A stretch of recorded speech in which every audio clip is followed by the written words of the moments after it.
హరే కృష్ణ. అందరికీ సాదర ప్రణామాలు. మూడవ రోజు శ్రీమద్ భాగవత ప్రవచనానికి దశమ స్కందంలోని శ్రీకృష్ణ లీలలు మనం తెలుసుకుంటూ ఉన్నాం. మీ అందరికీ స్వాగతం. ఈరోజు మనము కృష్ణుడు కొద్దిగా పెద్దగా అవుతూ ఉన్నాడట. ఆ స్వామి అల్లరి చేష్టలన్నీ ప్రారంభం చేశాడట అండి.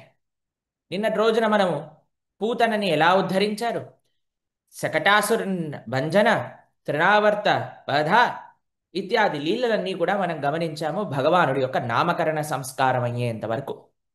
అయితే 3 నెలలకి నామ సంస్కారం అయిందట ఆయనకి. దాని తర్వాత ఆయన పెద్దగా అవుతూ ఉన్నాడట, పెద్దగా అవుతూ ఉన్నాడట, పాకటం నేర్చుకున్నాడట అండి. ఆ, పాకటం నేర్చుకొని ఇలా ఇలా బొర్రటం నేర్చుకొని ఇవన్నీ చేసేసరికి ఇంకా అల్లర ఆగట్లేదటండి స్వామికి. ఆ, గోశాల్లోకి వెళ్ళిపోతాడట ప్రతిరోజు ప్రొద్దున్నే. వెళ్ళిపోయి అక్కడ ఆవులన్నీ కూడా అప్పుడే ప్రొద్దున పూట గోమయం వేస్తుంది కదండి, చక్కగా గోమూత్రం పోస్తుంది కదండి. ఆ గోమయము గోమూత్రము వీటన్నిట్లలో పాకి పాకి పాకి దాని తర్వాత ఆ దూడల యొక్క ఆవుల యొక్క తోకలు పట్టేసుకుంటే ఇలా అంటే ఆ ఆవులు దూడలు కూడా కృష్ణుని ఇంకా బలరాముణ్ణి అలా రాసుకుంటూ కిందికి తీసుకెళ్తుంటే మొత్తం ఆ ఆవు పేడ గోమూత్రము దీంట్లోపల మొత్తం కలిసిపోయేవాడటండి. అసలు ఆ ఆట ఆడాక ఇంటికొస్తే అసలు రోహిణి యశోద ఇద్దరు కూడా అసలు వీడెవడు అని గుర్తు కూడా పట్టేవాళ్ళు కాదటండి. అట్లా మారిపోయేవాళ్ళట వీళ్ళిద్దరు కూడా. ప్రతిరోజు ఒకటే పనండి వీళ్ళకి. గోశాలకు వెళ్ళటం, ఆవుల్ని పట్టుకోవటం, ఆవులతోటి ఆడటం. ఆ, దూడల దగ్గరికి వెళ్ళటం, దూడలతోటి ఆడటం, వాళ్ళ తోక లాగటం, వీటి చెవు లాగటం. వారికి చాలా ఆనందం అనమాట అండి ఇలా చేస్తే. ఆ, ఆవులకు కూడా చాలా ఆనందం అటండి. ప్రొద్దున్నే వెళ్ళిపోయి పెద్ద పెద్ద ఆవులు ఉంటాయి కదండి, 2 కొమ్ములు ఉంటాయి కదండి. కృష్ణుడు వెళ్ళి ఒక కొమ్ముని, బలరాముడు వెళ్ళి ఒక కొమ్ముని పట్టుకునేవారట. ఇలా బలరాముడు ఇలా అంటే కృష్ణుడు ఇలా, బలరాముడు ఇలా అంటే కృష్ణుడు ఇలా, ఇలా ఇలా ఆడుకుంటూ ఉండేవారు. ఆవుకి చాలా విసుకొచ్చేదటండి. అబ్బో, ఏంట్రా ఈ కృష్ణ బలరాములు ప్రొద్దున్నే లేచి నా దగ్గరకు వచ్చి నన్ను డిస్టర్బ్ చేస్తుంటారు, వీళ్ళని ఎలా వదిలించుకోవాలి అని ఆవు తీసుకెళ్లి వీళ్ళిద్దరినీ కూడా అప్పుడే వేసిన పేడలో, ఇంత పెద్ద పేడ కుప్ప ఒక దగ్గర ఉండేదట, అప్పుడే ఫ్రెష్గా హాట్గా వామ్గా ఇలా ఇలా మంచిగా ఉండేదట. ఇప్పుడు కృష్ణుని నేలపైన పడేయకూడదు కదండి, కృష్ణుని నేలపైన వేస్తే ఆయనకి దెబ్బ తాకుతుంది కదా. కాబట్టి ఆవు పేడతో చేసిన ఒక పెద్ద కుప్ప పైకి తీసుకెళ్లి డామ్ అని వదిలేసేదట. ఇలా గొంతు వరకు కూడా వాళ్ళిద్దరు ఆవు పేడలో కూరుకుపోయే వాళ్ళట, కృష్ణుడు ఇంకా బలరాములు ఇద్దరు కూడా. యశోదమ్మ వచ్చి అనేదటే, ఒరే ఏంట్రా మీకు అసలు ఎప్పుడు చూడు పెడలో ఉంటారేంటిరా, అసలు మీరు మనుషులా పందుల్లా అంటే కృష్ణుడు అనేవాడట, అవునమ్మా నేను ఒకసారి పందిని కూడా అన్నాడట. వరాహావతారం స్వామే కదండి. కేశవద్రీత సూకర రూప జయ జగదీశ హరే. ఆయనే కదండి సూకర రూపుడు. కాబట్టి అవునా అమ్మా నేను ఒక అవతారంలో పందిని కూడా అని అంటే, పాపం రోహిణి ఇంకా యశోద ప్రతిరోజు వీళ్ళని తీసుకొచ్చి ఆ పేడ ఆ గోమూత్రము రెండింటిని వాష్ చేయడానికి బాగా ఇలా ఒళ్ళల్లో వేసుకొని చక్కగా నూనె పెట్టి మసాజ్ ఇలా ఇలా ఇలా ఇలా రుబ్బేస్తూ ఉంటే, నీళ్లు పోసేసి స్నానం చేయిచ్చేస్తూ ఉంటే కృష్ణుడు అనుకునేవాడట, వామ్మో ఏంట్రా వీళ్ళు స్నానాలు, అసలు భూలోకంలో ఈ మాత్రం స్నానాల ప్రతి పిల్లవాళ్ళకి ఎలా చేపిస్తామండి మనం స్నానాలు అసలు. తెలుసు కదా మీకు, భారతదేశంలో ఒక ఆవిడట అలా పిల్లవాడికి మసాజ్ చేద్దాం స్నానం చేద్దామని ఇలా వెనకాల వేసుకొని నూనె రాస్తుంటే యుఎస్ఏలో ఒకళ్ళు పోలీసులకు ఫోన్ చేశారటండి, పిల్లవాడిని చంపేస్తుంది ఈవిడ అని. అప్పుడు పోలీసులు వచ్చి అడిగేసరికి ఏం చేస్తున్నావమ్మా అనగానే, ఏం లేదండి మా పిల్లవాడికి స్నానం పోస్తున్నా అన్నారట. అలా వాళ్ళిద్దరికీ కూడా రుద్ది రుద్ది రుద్ది రుద్ది ఆ పేడంతా తొలగేటట్టు స్నానం చేయిస్తే అప్పుడు మళ్ళీ మంచిగా డెకరేషన్ చేసి ఆ చక్కటి తిలకం పెట్టి బుక్కకి దిష్టి చుక్క పెట్టి చక్కటి ధోతి కట్టి దానికి మొలతాడులో కుక్కి, ఎందుకంటే ఈయన అటు ఇటు పరిగెత్తాడు కదండి, ధోతి ఊడిపోయేదటండి.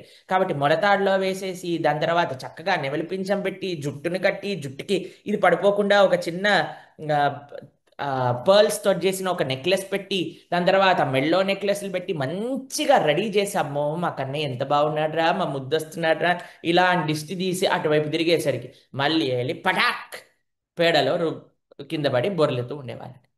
వీళ్ళిద్దరిని ఆపాలంటే దేవుడి తరం కూడా కాలేదండి. ఎందుకంటే ఆయన భగవంతుడు, ఆయన ఎవరు ఆపుతారండి. ఆ, ఎక్కడున్నా సరే వీళ్ళిద్దరిని పట్టుకొని ఒక్క క్షణంగాని ఇటువైపు చూడంగానే పరిగెత్తుతూ ఎక్కడ గుంపులుంటే వీళ్ళు వెళ్ళిపోవాలి. ఆవుల గుంపులుంటే వీళ్ళిద్దరు అక్కడ ఉండాలి, కోతుల గుంపులుంటే వీళ్ళిద్దరు అక్కడ ఉండాలి, పక్షుల గుంపులుంటే వీళ్ళిద్దరు అక్కడ ఉండాలి, పిల్లుల గుంపులుంటే వీళ్ళిద్దరు అక్కడ ఉండాలి.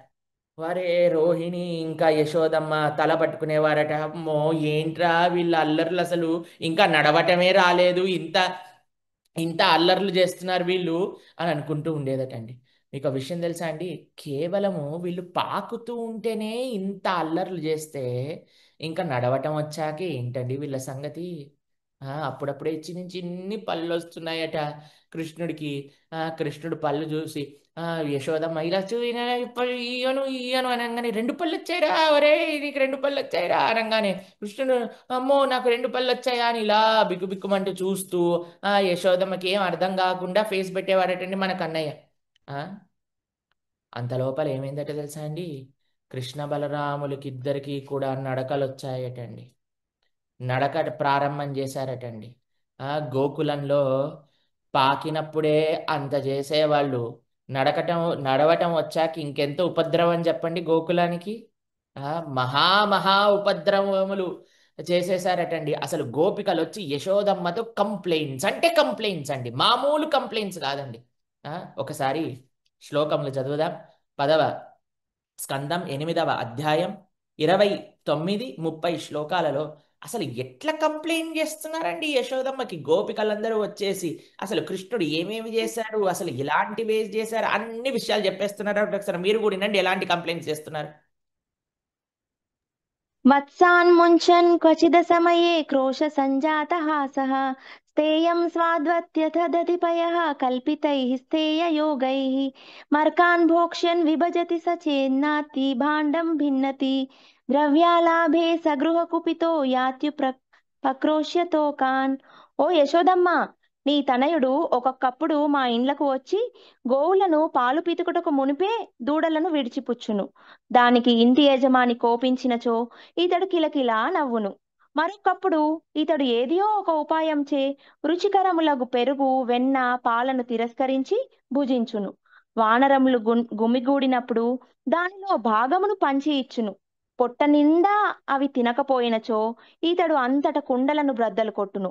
ఇంకొకప్పుడు వెన్న పాలు లభించినచో ఇంటివారి ఎడ కుపితుడై ప్రతీకారం తీర్చుకొనుటకు నీ తనయుడు చిన్న పిల్లలను గిల్లి ఏడ్పించును.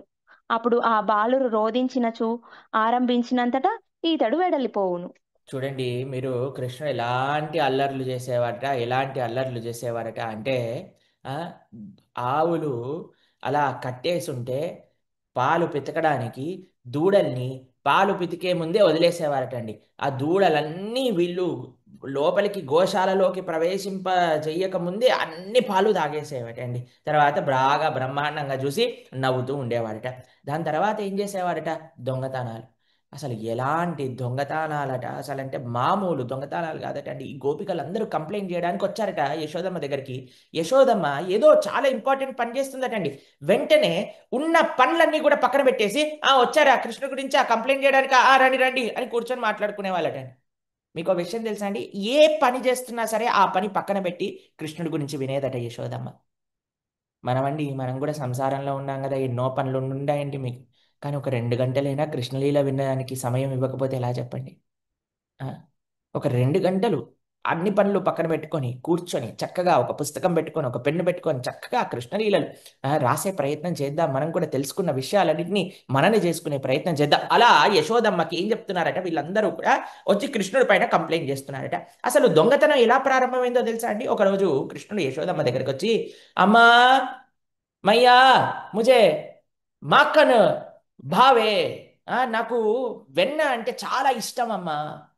నువ్వు నాకు ఎన్నో అరసలు, చకోడీలు, సకినాలు, అప్పలు, కాజాలు, గరిజలు ఇవన్నీ చేస్తున్నావు, నాకు ఇవన్నీ వద్దమ్మా, నాకు ఉత్తి వెన్న కావాలమ్మా, వెన్న పెట్టమ్మా అని అంటే ఒక సేవకురాలు ఉన్నదటండి. ఆవిడ ఉన్నదట, అరే నేను కూడా మా ఇంట్లో మంచి వెన్న ముద్దలు చేశానే, కృష్ణుడు వచ్చి మా ఇంట్లో తింటే ఎంత బాగుండేది అని అనుకున్నదటండి.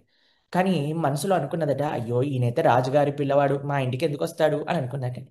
కానీ కృష్ణుడు భావగ్రాహి జనార్దనుడు కదండి. ఆవిడ మనసు లోపల ఉండే భావాన్ని గ్రహించారట. తప్పకుండా వస్తానమ్మా నేను, బయటికని లేదటండి, లోపల అనుకున్నాడట తప్పకుండా వస్తానని. ఒకరోజు ప్లాన్ చేశాడు, మొట్టమొదటి దొంగతనం జరగబోతుందని. చక్కగా గోపిక వెన్న చేసి పక్కన పెట్టిందట. కృష్ణుడు వెళ్ళాడట, చక్కగా ఆ వెన్న తీసుకున్నాడట, వెన్న చేతిలో పెట్టాడట. ఎలాంటి బృందావనం అండి! మనం చెప్పాం, కృష్ణుడు పుట్టంగానే మొత్తం ఐశ్వర్యంతో నిండిపోయిందట. కృష్ణుడి ఇంట్లో సేవ చేసే గోపిక ఇంట్లో మొత్తం చింతామణులు ఉన్నాయట. ఒక చింతామణి స్తంభం ఉన్నదట, దాని ముందు వెన్నపాత్ర ఉన్నదట. దాంట్లో పెట్టంగానే ఇలా కృష్ణుడు అనగానే కృష్ణుడి యొక్క ప్రతిబింబం కనిపిస్తుందట ఆ చింతామణిలో. అమ్మో, ఏంట్రా మనం దొంగతనం చేస్తుంటే ఇంకొకడెవడో చూస్తున్నాడు, హుష్ అన్నాడటండి కృష్ణుడు. అక్కడ లోపల ఉన్నవాడు కూడా ఇలా అంటాడు కదండి, ఏయ్ నన్ను ఉష్ అంటావా, నేను రాజుగారి పిల్లవాడిని అని అన్నాడటండి. లోపల ఉండే ప్రతిబింబం అన్నదట, నేను రాజుగారిని పిల్లవాడిని. ఏయ్ నువ్వెక్కడి నుంచి వచ్చావురా, నేను ఒక్కనే రాజుగారి పిల్లవాడిని ఇక్కడ అన్నాడట. సరే, నువ్వు రాజుగారి పిల్లవాడైతే అవుతావు, చాలా జాగ్రత్తగా ఉండు, ఏం మాట్లాడకు, దొంగతనం చేసావని బయట చెప్పకు, ఎందుకంటే మా నాన్న పరుగు పోతుంది. ఈయన పరుగు పోదట, వాళ్ళ నాన్న పరుగు పోతుందటండి. దాని తర్వాత చీచీ చీచీ అంటారు నేను బయట తిరిగితే. అన్నిటికంటే పెద్ద ప్రాబ్లం, పెద్దయ్యాక మాకు ఎవరిని పిల్లనిస్తారు పెళ్లి చేసుకోవడానికి. కాబట్టి నేను దొంగతనం చేస్తున్నాను, ఎవరికి చెప్పకయ్యా, కావాలంటే నీకు కూడా సగం భాగం ఇస్తాను అని కృష్ణ ఆయంత వెన్నని నోట్లో పెట్టుకున్నాడటండి. ఎప్పుడైతే గోపిక చూసిందటండి వాళ్ళ ఇంట్లో కృష్ణుడు వచ్చి ఇలా వెన్న దొంగతనం చేశాడు, ఆ క్షణం నుంచి ఎంత ఆనందం అయిపోయిందట ఆ గోపికకి. ఎక్కడ పోయినా సరే ఆనందము ఆనందము ఆనందం ఆనందం అటండి. అందరు గోపికలు అడిగేవారటండి, అయ్యో ఎందుకమ్మా ఈరోజు ఇంత ఆనందంగా ఉన్నావు అని అంటే, ఏం లేదు, మా ఇంటికి కన్నయ్య వచ్చాడు, మా ఇంటికి కన్నయ్య వచ్చి దొంగతనం చేశాడంటే. ప్రతి గోపిక, బృందావనంలో ఉండే ప్రతి గోపిక అనుకున్నదట, మా ఇంటికి కూడా రావాలి కన్నయ్య, మా ఇంట్లో కూడా దొంగతనం చెయ్యాలి వెన్నని అనంటే ఆయన చక్కగా ఆయన చేసే వృత్తిని ప్రారంభం చేశాడు. దొంగతనాలు స్కెడ్యూల్ రాసి ఏ రోజు ఏ గోపికకి ఏ పూట ఎక్కడికి వెళ్ళాలి అని ప్రారంభమైంది ఆయన అల్లరి చేష్టలన్నీ కూడా. ఒకరోజు ఒక గోపిక ఏం చేసిందట, చక్కగా వెన్న తయారు చేసి ఇంటి మధ్యలో పెట్టేసి డోర్లన్నీ తీసేసి వెళ్ళిపోయిందట అండి. కృష్ణుడు వచ్చాడు, ఏయ్ ఎవర్రా వీళ్ళు ఇంత ధైర్యంగా డోర్లన్నీ ఓపెన్ చేశారు బృందావనంలో, మనం ఉండంగా, గజ దొంగ ఉండంగా అని ఆశ్చర్యపోయాడట. అయినా సరే మన వాడికి ఎంత కాన్ఫిడెన్స్ తెలుసా అండి, ప్రాబ్లం ఉన్నా ట్రాప్ ఉన్నా పర్వాలేదు, నేను వెళ్ళి జయిస్తా అని లోపలికి వెళ్ళిపోయి వెన్న లోపల చేయబెట్టి బ్రహ్మాండంగా తింటున్నాడట. గోపిక వెనకాల నుంచి వచ్చేసిందట, కృష్ణుడు పట్టేసుకుందట. ఏయ్ కస్త్వంబాలా, ఏయ్ నీ పేరేంట్రా అని అంటే, నా పేరు నా పేరైనట్టు అడుగుతావా, నా పేరేంటో తెలుసా, నేను బలరాముడి యొక్క తమ్ముడిని అని బలరాముడిని కూడా ఇన్వాల్వ్ చేశాడటండి క్రైమ్లు. సరే, బలరాముడి యొక్క తమ్ముడు అయితే అయ్యావు, కానీ నువ్వు ఇక్కడికి ఎందుకు వచ్చావు, ఎందుకు, అయ్యో అయ్యో నేను ఇక్కడికి వచ్చానంటే ఏంటి అమ్మా, ఇది మా ఇల్లు కాదా అన్నాడటండి. పాపం ఆ గోపిక షాక్లోకి వెళ్ళిపోయిందట. వారిని ఎన్ని అబద్ధాలు ఆడుతున్నారు, మీ ఇంటికి వస్తే వచ్చావు కానీ ఈ కుండలో చేయబెట్టి ఏం చేస్తున్నావురా అంటే, ఏం లేదమ్మా, మాకు చిన్ని తెల్ల దూడు ఉండేది, అది ఎక్కడ పోయిందో కనిపించట్లేదు, నీ దాంట్లో ఉందేమో, ఈ వెన్న పాత్రలో ఉందేమో అని ఎతుకుతున్నాను, ఎందుకంత లొల్లి చేస్తావు అని అన్నాడటండి. ఆ గోపిక ఆశ్చర్యపోయిందట, వామ్మో ఎలాంటి వాడు వీడు అని. ఇంకో గోపిక ఏం చేసిందట తెలుసా అంటే, చాలా తెలివైన గోపిక అండి ఈవిడ. పైనన్నీ కూడా కుండలల్లో వెన్న దాచి దాన్ని ఉట్టి పైన కట్టి, కేవలం ఉట్టి కట్టేది బెల్స్ కట్టిందటండి, పెద్ద పెద్ద గంటలు కట్టిందటండి.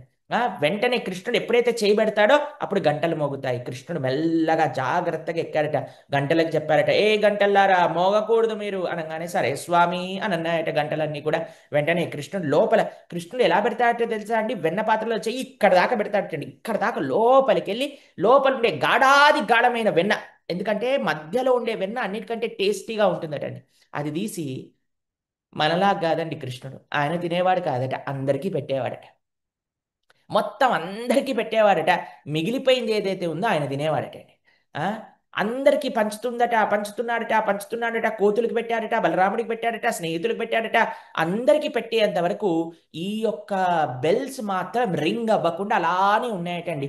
లాస్ట్కి కృష్ణుడు అనుకున్నాడట, నేను తిన్నాము అని. ఇలా నోట్లో ఎప్పుడైతే వెన్న పెట్టాడో వెంటనే గల్ గల్ గల్ గల్ గల్ గల్ గల్ గల్ గల్ గల్ గల్ గల్ అన్ని అక్కడ ఉండే గంటలన్నీ మోగటం ప్రారంభం చేసేటండి. గోపిక వచ్చేసింది, పట్టేసుకుంది. ఒరేయ్ ఇప్పుడే చెప్పాను కదరా మోగకూడదని, ఇప్పటిదాకా బాగున్నారు, ఇప్పుడేమైందిరా అంటే, ఏం లేదు స్వామి, అలవాట్లో పొరపాటు అయిపోయింది, నువ్వు నైవేద్యం తింటుంటే మాకు మోగటం అలవాటు కదా, అందుకే మోగేశావు అన్నాడట.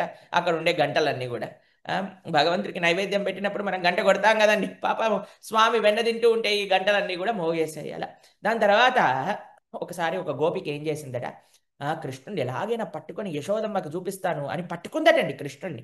పట్టుకొని నడిపించుకుంటూ తీసుకెళ్ళి, యశోదా చెప్పావు కదా నువ్వెప్పుడు మీ పిల్లవాడిని రెడ్ హ్యాండెడ్గా పట్టుకోలేమని, పట్టుకొని తీసుకొచ్చాను రెడ్ హ్యాండెడ్గా చూడు అనగానే యశోదమ్మ బయటకు వచ్చి చూసేసరికి ఆవిడ చేతిలో కృష్ణుడు లేడట, వాళ్ళ పిల్లవాడు ఉన్నాడట. ఈ గోపిక యొక్క పిల్లవాడు ఉన్నాడు. ఒరేయ్ నువ్వెప్పుడు వచ్చావురా, కృష్ణుని కదా నేను పట్టుకుంది. నాకేం తెలుసమ్మా, నువ్వు నన్నే పట్టుకొని లాక్కొచ్చావు అన్నాడటండి. అయ్యయ్యో సారీ యశోదమ్మ, ఏం తప్పు చేశానమ్మా, నేను ఈ కృష్ణుని అనుకోని మా పిల్లవాడిని తెచ్చావు. యశోదమ్మ ఎందుకయ్యా మా పిల్లవాడి పైన అంత కోపం నీకు? ఆ కోపంతో నీకు ఎక్కడ చూసినా కృష్ణుడే కనిపిస్తున్నాడు, దొంగతనం చేసి మీ పిల్లవాడికే, వాడికి సర్ది తెప్పించుకో అని అంటే, సరే అని ఆ పిల్లవాడిని తీసుకెళ్ళిపోతూ ఉంటే ఒక్కసారి కిందికి చూసేసరికి ఒరే వీడెప్పుడు వచ్చాడు అని చూడంగానే కృష్ణుడు ఉన్నాడట. గోపిక చెప్పాడట, ఏ అమ్మా ఇంకోసారి నన్ను కానీ మా అమ్మ దగ్గరికి తీసుకెళ్ళావనుకో, ఈసారి నీ పిల్లవాడిగా కనిపించా, నెక్స్ట్ టైం మీ మొగుడుగా కనిపిస్తాను, అప్పుడు బృందావన్ అంతా మీ గురించి మాట్లాడుకుంటుంది అని వార్నింగ్ ఇచ్చాడట. అబ్బా అబ్బా అబ్బా అబ్బా, ఏంటండి అసలు. ఇంకోసారి ఓ గోపిక పాపం కృష్ణ వెళ్ళిపోతూ ఉంటే అలా, ఏ కృష్ణ మా ఇంటికి రా కృష్ణ, వెన్న చేశాను కృష్ణ తిను కృష్ణ అని అంటే కృష్ణుడు అన్నట, ఏయ్ మీ ఇంటికి నేను ఎందుకు వస్తాను, నేనేమన్నా ఫ్రీగా తింటాను అనుకుంటావా, కష్టపడి తింటాను. మనోడు కష్టం ఏంటో తెలుసా అండి, దొంగతనం చేయటం అనమాట. దొంగతనం చేయటం కూడా కష్టపడి, ఫ్రీగా ఎందుకు పెడతా, నా దగ్గర లేదనుకున్నావా, నేను కష్టపడి సంపాదించుకొని తింటాను అని ఆ గోపిక పైన చివాట్లు పెడుతున్నాడటండి. అసలు ఏం అల్లర్లండి అసలు, కృష్ణుడి మీరే ఆ కృష్ణుడు చేసే అల్లర్లు చూడండి. ఒక గోపిక దగ్గరికి వెళ్ళి అసలు ఏం అల్లరి చేశాడట, ఏమ ఏమేమి అన్నాడట, ఆ గోపికని ఎంత ఏడిపించాడట. కానీ ఆ గోపిక యొక్క భావన ఏమిటి, మనసులో ఎప్పుడు కూడా ఆ ప్రతిస్పందన ఏమిటి ఒకసారి మీరే చూడండి. பக்கத்து வீட்டு பெண்ணை அழைப்பான், பக்கத்து வீட்டு பெண்ணை அழைப்பான், முகாரி ராகம் பாட சொல்லி வம்பு கிழப்பான். பக்கத்து வீட்டு பெண்ணை அழைப்பான், முகாரி ராகம் பாட சொல்லி வம்பு கிழப்பான். எனக்கு அது தெரியாதென்றால்,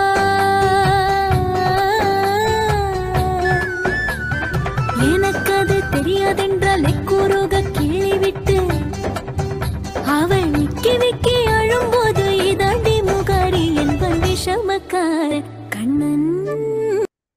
ఒక గోపిక ఇంటి దగ్గరికి వెళ్ళేవారటండి. గోపిక పాపం బాగా సంగీతం నేర్చుకుంటూ ఉండేదటండి. ఆ గోపిక దగ్గరికి వెళ్ళి, ఏ నువ్వు బాగా సంగీతం నేర్చుకుంటావు కదా, ముఖారి రాగంలో పాడు అని అంటే ఈ గోపిక అనుకునేదట, ఇదేంటబ్బా అన్ని రాగాలు విన్నాని ముఖారి రాగం ఏంటి అని అనేసరికి వెంటనే వచ్చి ఇలా గిల్లేవాడటండి.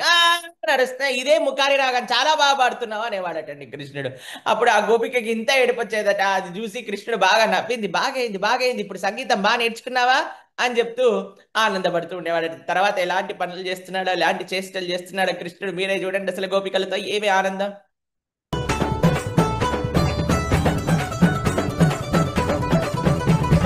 வெண்ணை பானை மூடக்கூடாது, வெண்ணை பானை மூடக்கூடாது, இவன் வந்து விழுங்கினாலும் கேட்கக்கூடாது, இவன் அம்மா கிட்டே சொல்லக்கூடாது, சொல்லிவிட்டால் அட்டகாசம் தாங்க உண்ணாது. சும்மா ஒரு பேச்சுக்கானும்,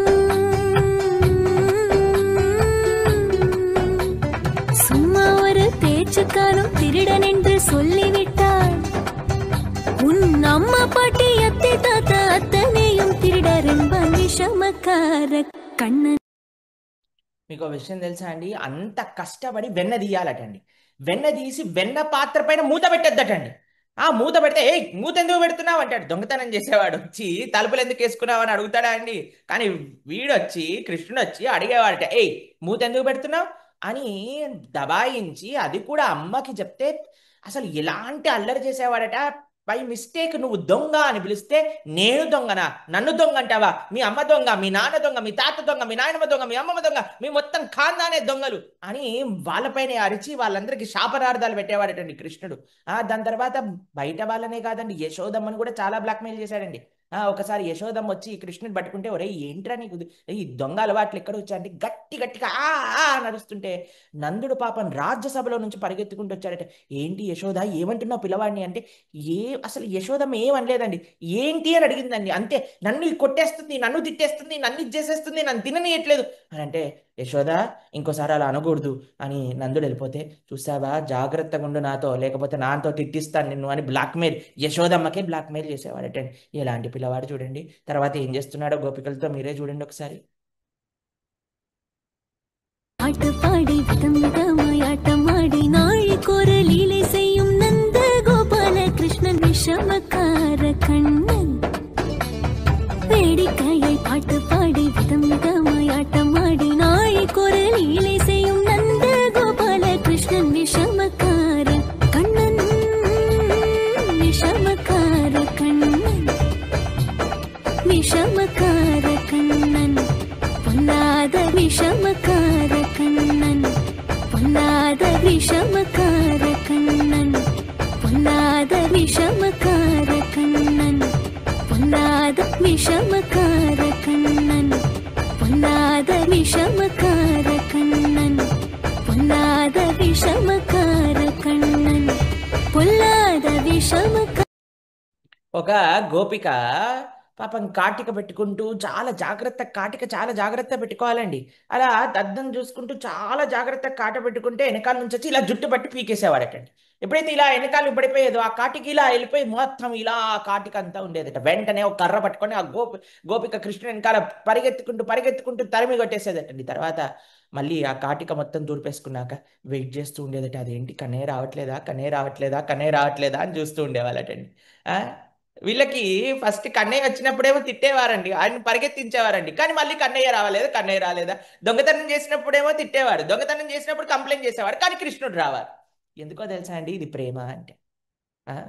ప్రేమలో భగవంతుడికి నువ్వు ఇలా చేయాలి, నువ్వు అలా ఉండాలి, మన రూల్స్ భగవంతుడికి చెప్పకూడదండి. భగవంతుడు చేసిన దాన్ని ఆస్వాదన చేయాలి. గోపికలకి, బృందావన బ్రజవాసులకి ఆ తత్వం ఉండింది. కృష్ణుడిని ప్రేమికులు వాళ్ళు కాబట్టి ఈ రసాన్ని పెంచడానికి. అప్పుడు యశోదమ్మ అన్నదట, ఓయ్ మీరు ఇన్ని కంప్లైంట్స్ చేస్తున్నారు, ఇంత మీరు చేసుకునే వెన్నని ఉట్టిపైన కట్టచ్చు కదా. చిన్న పిల్లవాడు మా కన్నా ఇంతే ఉంటాడు, నిజంగా మా వాడు దొంగతనం చేస్తే పైకి ఎక్కుతాడా. అమ్మా ఏంటమ్మా నువ్వు ఏం మాట్లాడుతున్నావమ్మా, ఉట్టిపైన కట్టటమా, రోలు రోకలి బండలు రాళ్ళు ఏది పడితే అది తెచ్చి ఓ పెద్ద స్ట్రక్చర్ని చేసి దానిపైన ఎక్కి మరీ వెన్నని తింటాడమ్మా మీ ఓడు, మామూలోడు అనుకుంటున్నావా నువ్వు అన్నాను. తర్వాత ఒక గోపిక అన్నదమ్మా, నేను కూడా ఉట్టి కట్టానమ్మా, ఒక పెద్ద లాఠీ తీసుకొచ్చి ఉట్టి లోపల గుచ్చేసి చక్కగా ఆ లాఠీ నుంచి మంచిగా పాలు పెరుగు వెన్న నెయ్యి తాగేశారమ్మా వీళ్ళు మామూలోడు కాదమ్మా. ఇంకో గోపిక అన్నదమ్మా, నేను కూడా ఉట్టి కట్టాను, ఒక రాయి తీసుకొని బద్దలు కొట్టుకొని ఆ రాళ్లలో నుంచి దారాలుగా వాటిలో డాన్స్ చేశారు వీళ్ళందరూ కూడా. నా పెరుగు నా వెన్న నా నెయ్యి అన్ని తీసుకొని ఒకళ్ళపైన ఒకళ్ళు రాసుకున్నారు, బ్రహ్మాండంగా తిన్నారు. ఇదటండి అక్కడ కథ.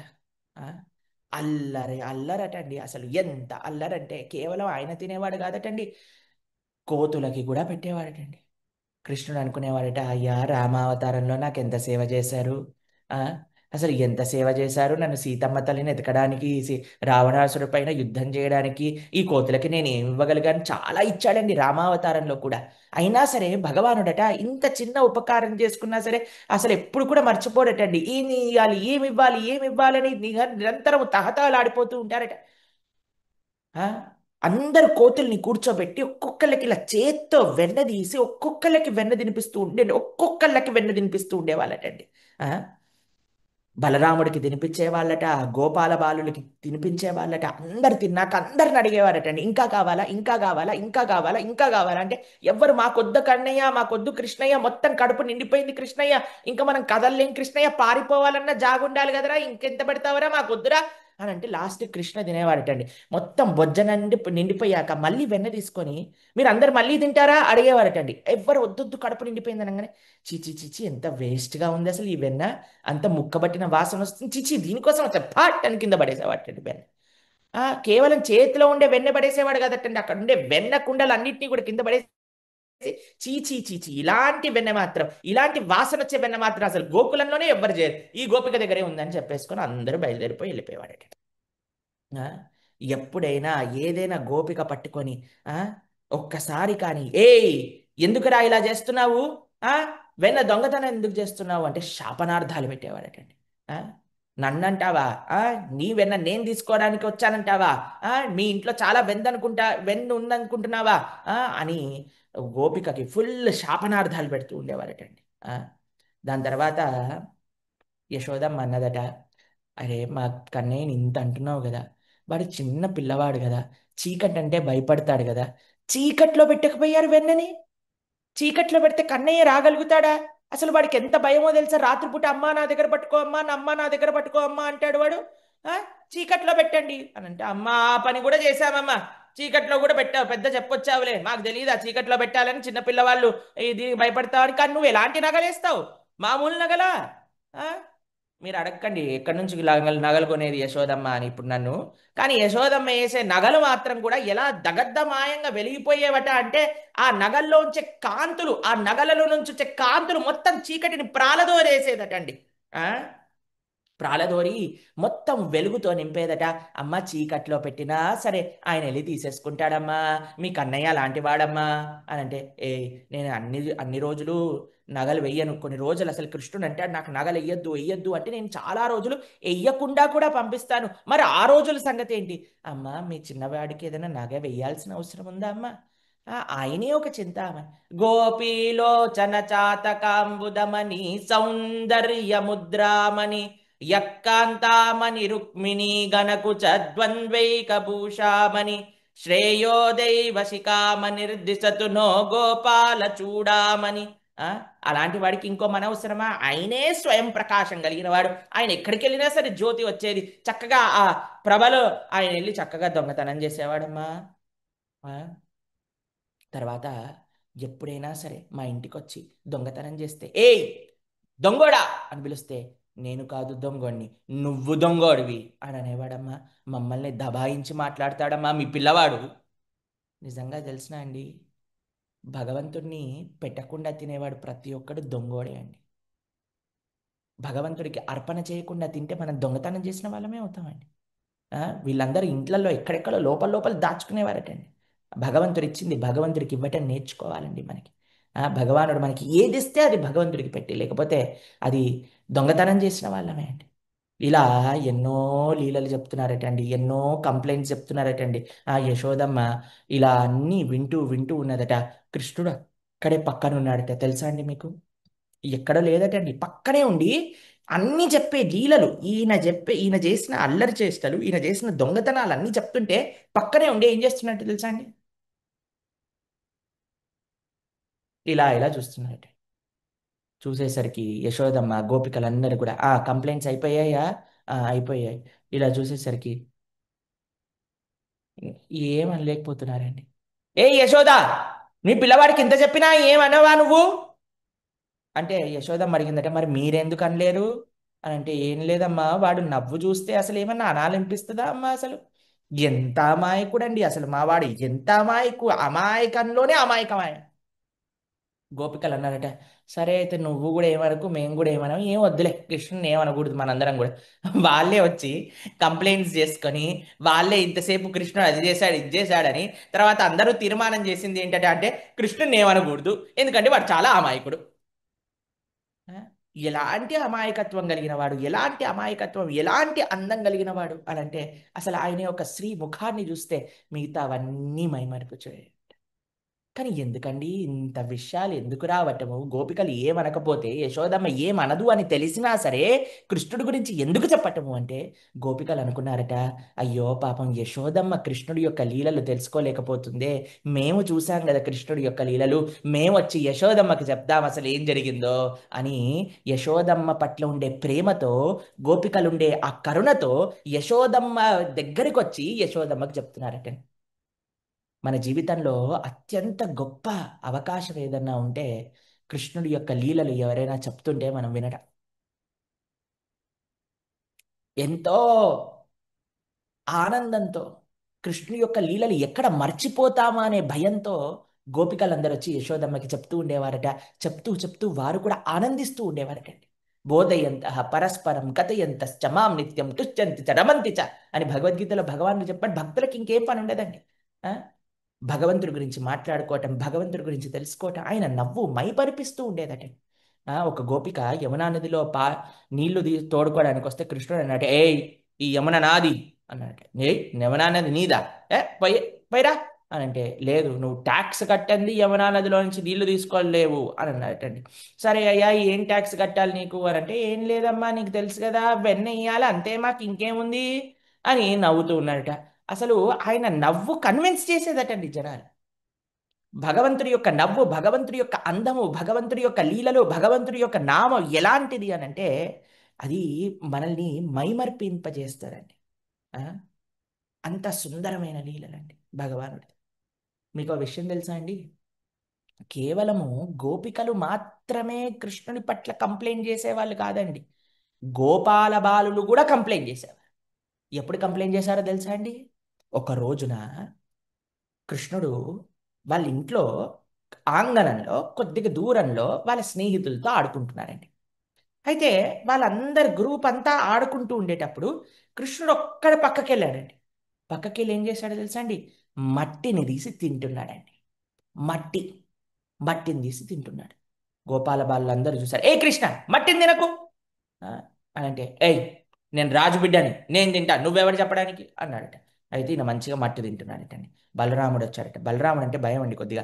బలరాముడికి వెళ్ళి చెప్పాడట, ఏయ్ బలరామ, మీ తమ్ముడు మట్టి తింటున్నాడు. బలరాముడు వెళ్ళి చూశాడు. ఏయ్ కృష్ణ, మట్టి తినకు అని ఆయన సీరియస్గా బలరాముడిని కూడా ఇలా లుక్ ఇచ్చి తింటున్నాడటండి. బలరాముడు అన్నాడు, నీ నీ పెళ్లి చేస్తానండి ఈరోజు, అమ్మకి వెళ్ళి చెప్తాను అని అలా స్ట్రైట్గా వచ్చేసి అమ్మ దగ్గరకు వచ్చి యశోదమ్మకి చెప్పాడట. అమ్మ, కృష్ణుడు మట్టి తింటున్నాడమ్మా అనగానే యశోదమ్మ చాలా భయపడిపోయిందటండి. బలరాముడికి కూడా కృష్ణుడు చేసే అల్లరి పనులల్లో అన్నిట్లో బలరాముడు ఉండేవాడండి. కానీ కృష్ణుడికి మంచి చెయ్యని ఏదన్నా పని ఉందనుకోండి, బలరాముడికి కూడా అది నచ్చదనమాట. కృష్ణుడు ఎక్కడ మట్టి తిని పాడు చేసేసుకుంటాడేమో ఆరోగ్యం అని బలరాముడు కూడా వెళ్ళి యశోదమ్మకి అందరి స్నేహితులతో కంప్లైంట్ చేసేసారండి. చేసేస్తే యశోదమ్మ కృష్ణుడి దగ్గరకు వచ్చేసింది. కృష్ణుడి దగ్గరకు వచ్చి, ఏ కృష్ణ ఇక్కడ రా అనగానే కృష్ణుడు అమాయకంగా ఇలా ఇలా నడుచుకుంటూ వెళ్ళాడు. ఏయ్ ఏం చేస్తున్నావు అక్కడ? ఏం లేదు, ఆడుకుంటున్నా అంటే, మట్టి తింటున్నావట, నీ స్నేహితులు చెప్తున్నారు అనగానే, వాళ్ళ స్నేహితులా అమ్మ?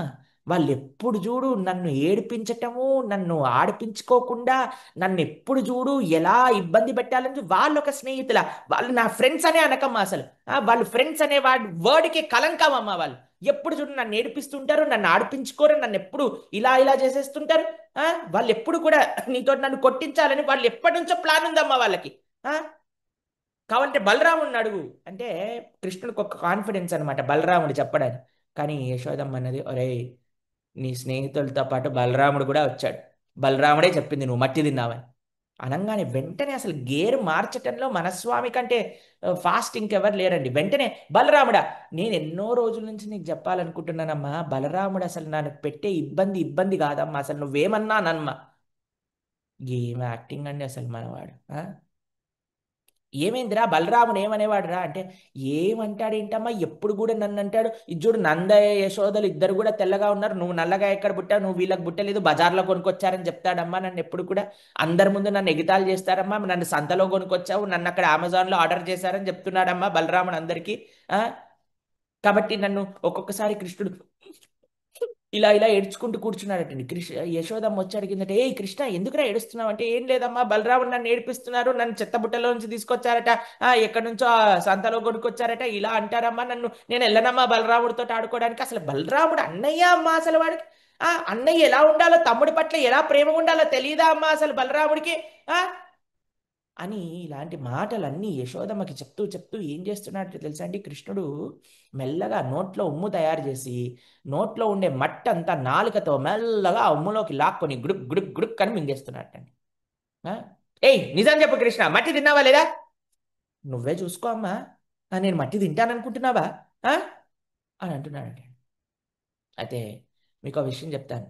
ఇప్పుడు తల్లిదండ్రులు బయటికి వెళ్ళారనుకోండి, పిల్లలకి హోంవర్క్ చేసుకున్నారా అని చెప్పి వెళ్ళారనుకోండి, ఇంటికి వచ్చాక హోంవర్క్ అయిందా అంటే అయిపోయిందమ్మా చూపియండి, చూసుకో కావాలంటే అని అంటే, ఓ సరేలే అని వాళ్ళ పని వాళ్ళు చేసుకుంటారు. కృష్ణుడు కూడా, ఏయ్ నోరు తెరువు అని యశోదమ్మ అంటే, చూసుకో కావాలంటే అని అంటున్నాడు. ఏంటట అని అంటే, ఇలా గట్టిగా మాట్లాడితేనే యశోదమ్మ నమ్ముతుందేమో.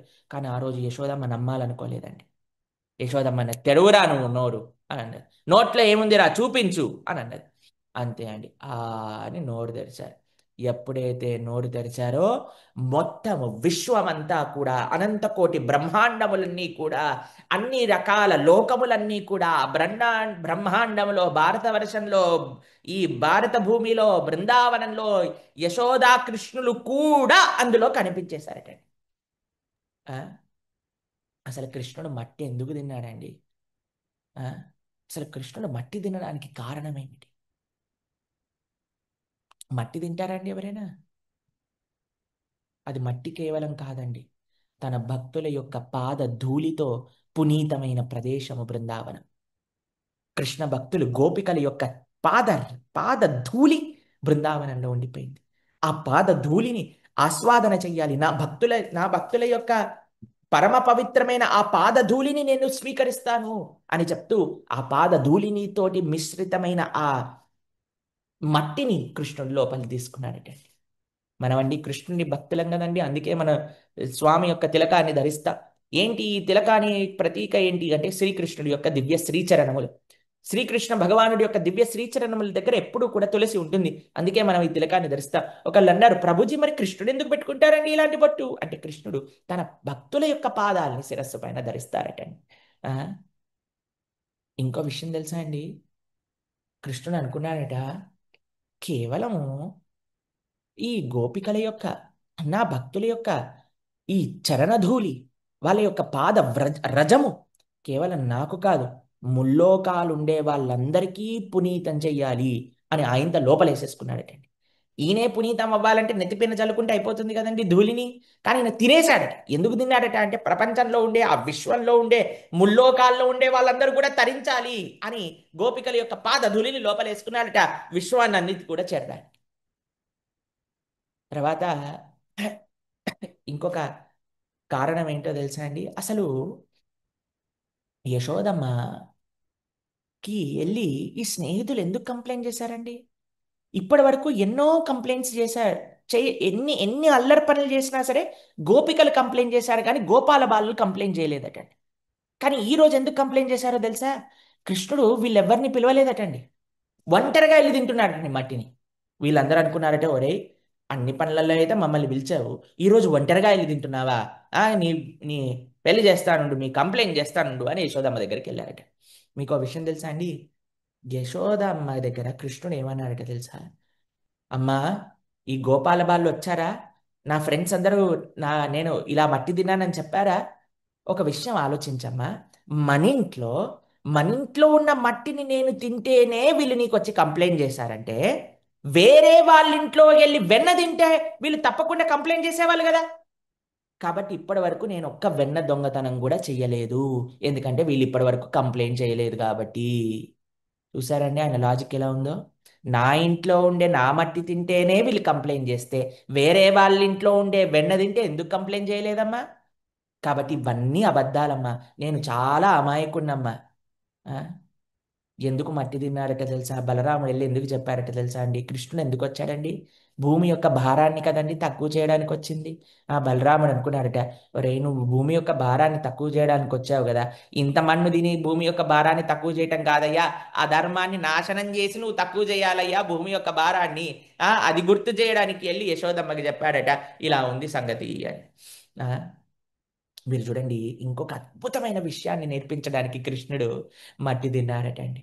కృష్ణుడు అనుకున్నాడట, నాకు సమభావన, నాకు మట్టైనా ఒకటే, వెన్నైనా ఒకటే, అంత ప్రీతికరమైన మట్టి అయినా నేను అంత ప్రేమతో తింటాను, ఈ మట్టి అయినా నేను అంతే ప్రేమతో తింటాను. మనందరికీ ఒకటి చూపిస్తున్నాడటండి, ఈ ప్రపంచంలో సుఖం వచ్చినా దుఃఖం వచ్చినా రెండిటిని సమభావనతో చూడండి అయ్యా నాలాగా అని కృష్ణుడు నేర్పిస్తూ, ఎంత ప్రేమతో అయితే మట్టి తిన్నాడో అంత ప్రేమతో వెన్న తింటూ ఉన్నాడట.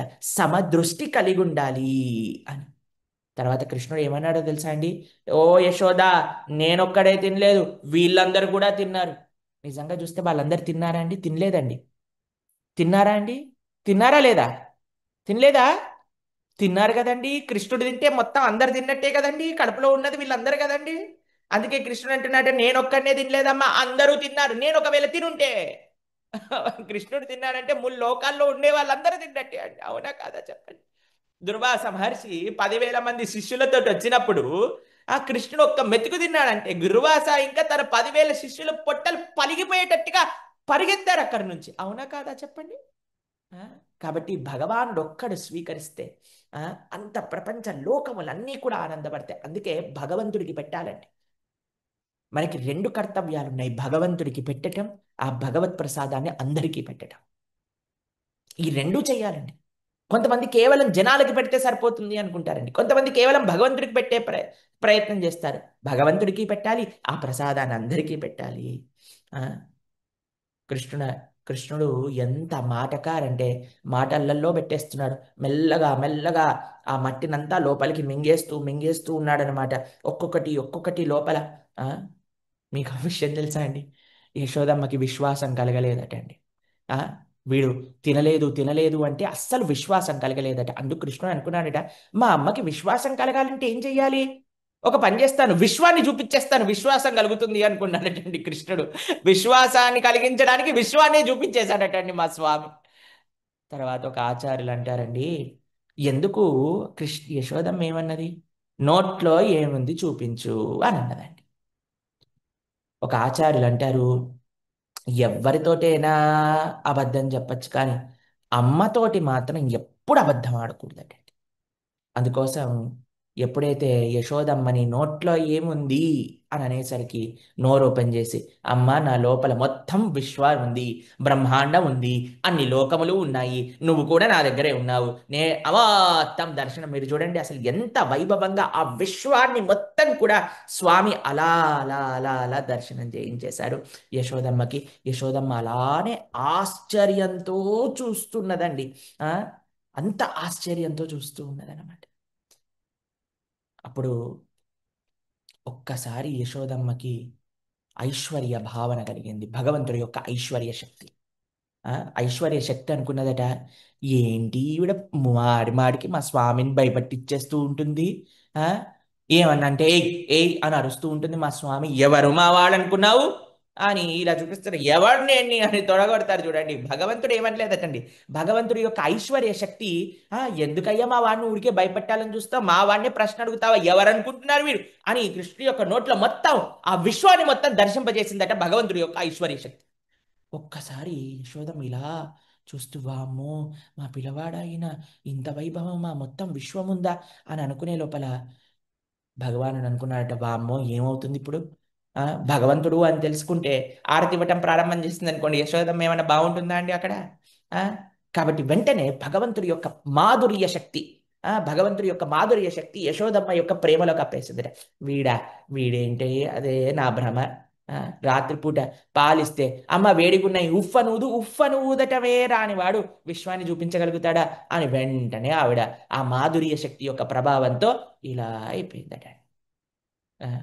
అయిపోయి యశోదమ్మ చక్కగా పట్టుకొని చక్కగా కన్నయ్యని, కన్నయ్య అస్సలు తినక నానా, నువ్వు మట్టి మాత్రం తినక నానా, నీకు మంచి చెయ్యదు నానా మట్టి తింటే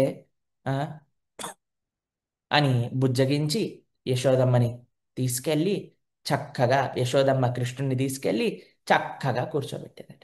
ప్రేమ అండి. గోపికలకి ఏమున్నది భగవంతుడి పట్ల అంటే మొత్తము ప్రేమ. పరీక్షిత మహారాజ్ గారు ఆశ్చర్యపోతారు, వామ్మో అసలు ఎవరి యశోద, ఎవరి నందమహారాజ్, అసలు వాళ్ళకి ఏం అదృష్టము అని అంటే శుకదేవ గోస్వామి, అయ్యా వీళ్ళు పూర్వజన్మలో ధర ఇంకా ద్రోణ అనే ఇద్దరు వారు చాలా తపస్సు చేశారు. ఆ తపస్సు చేత వీళ్ళిలా వీడికి కృష్ణుడు పుట్టారు. అందుకు వీళ్ళు ఇంత వైభవంగా ఆ కృష్ణుడి యొక్క వైభవాన్ని చూస్తున్నారు అని శుకదేవ గోస్వామి చెప్పారట. దాని తర్వాత ఒకరోజు, ఏ రోజో తెలిసినా అండి? దీపావళి రోజు. ఏమవుతుందట తెలుసా అండి? యశోదమ్మ ప్రొద్దున్నే నిద్ర లేచిందటండి. ఏ లీల చెప్పుకుంటున్నామో తెలుసా అండి? జాగ్రత్తగా మనందరం వినవలసిన లీల దామోదర లీల. ప్రొద్దున్నే లేచిందటండి. లేచి చక్కగా స్నానం చేసి తల స్నానం చేసి జడకి ముడేసి ఇట్లా లాస్ట్కి తల ఆరడానికి చక్కగా లాస్ట్కి ముడేసి పూలు పెట్టుకున్నదట, గాజులు వేసుకున్నదట, బొట్టు పెట్టుకున్నదట. వచ్చి కూర్చొని ఆ కవ్వాన్ని మనం చెప్పుకున్నాం కదండి, కృష్ణుడు అవతరించాక పెరుగు ఎంత గడ్డ పెరగంటే ఇలా పట్టుకొని ఇలా అంటే కానీ లోపలికి వెళ్ళేది కాదట. అలా లోపలికి చేసి ఆ చర్నింగ్ రాడ్ అంటారు కదండి, మజ్జిగ చిలికేదది, దాన్ని పెట్టి తాళ్ళు కట్టి గట్టిగా చర్చస్ చర్చస్ చర్చస్ అని సౌండ్ వచ్చేటట్టుగా ఇలా ఇలా ఇలా ఇలా వెన్న చిలుకుతూ ఉన్నదట. చక్కగా మీగడ పడుతూ ఉన్నదట. ప్రొద్దున్నే చేయాలటండి ఆ పని. ప్రొద్దునే ఎంత ఎంత చల్లగా ఉంటే అంత మీగడ వస్తుందండి, అంత వెన్నబడుతుందండి. అయితే చక్కగా చేస్తుందట. అలా చేస్తూ చేస్తూ కృష్ణుడి గురించి పాడుతూ ఉన్నదట. కృష్ణ లీలలన్నీ కూడా గానం చేస్తూ ఉన్నదట అండి యశోదమ్మ. ఎంత వైభవము! అసలు యశోదమ్మ యొక్క వైభవమే వైభవం అండి. యశోదమ్మ యొక్క చక్కటి ప్రేమ అలాంటిది. ఆ యశోదమ్మ యొక్క సౌందర్యం ఎలా ఉన్నదట, యశోదమ్మ యొక్క ప్రేమ ఎలా ఉన్నదట అనేది ఒకసారి మనం శ్లోకం ద్వారా చదువుదాం. 3వ శ్లోకము 9వ అధ్యాయం. శౌమం వాసః పృథుకటితటే బిభ్రతి సూత్రనద్దం పుత్రస్నేహస్నుతకుచయుగం జాతకంపం చ శుభ్రూః రజ్వాకర్షశ్రమభుజచలత్ కంకణౌ కుండలే చ స్విన్నం వక్త్రం కబరవిగలన్ మాలతీ నిర్మమంద.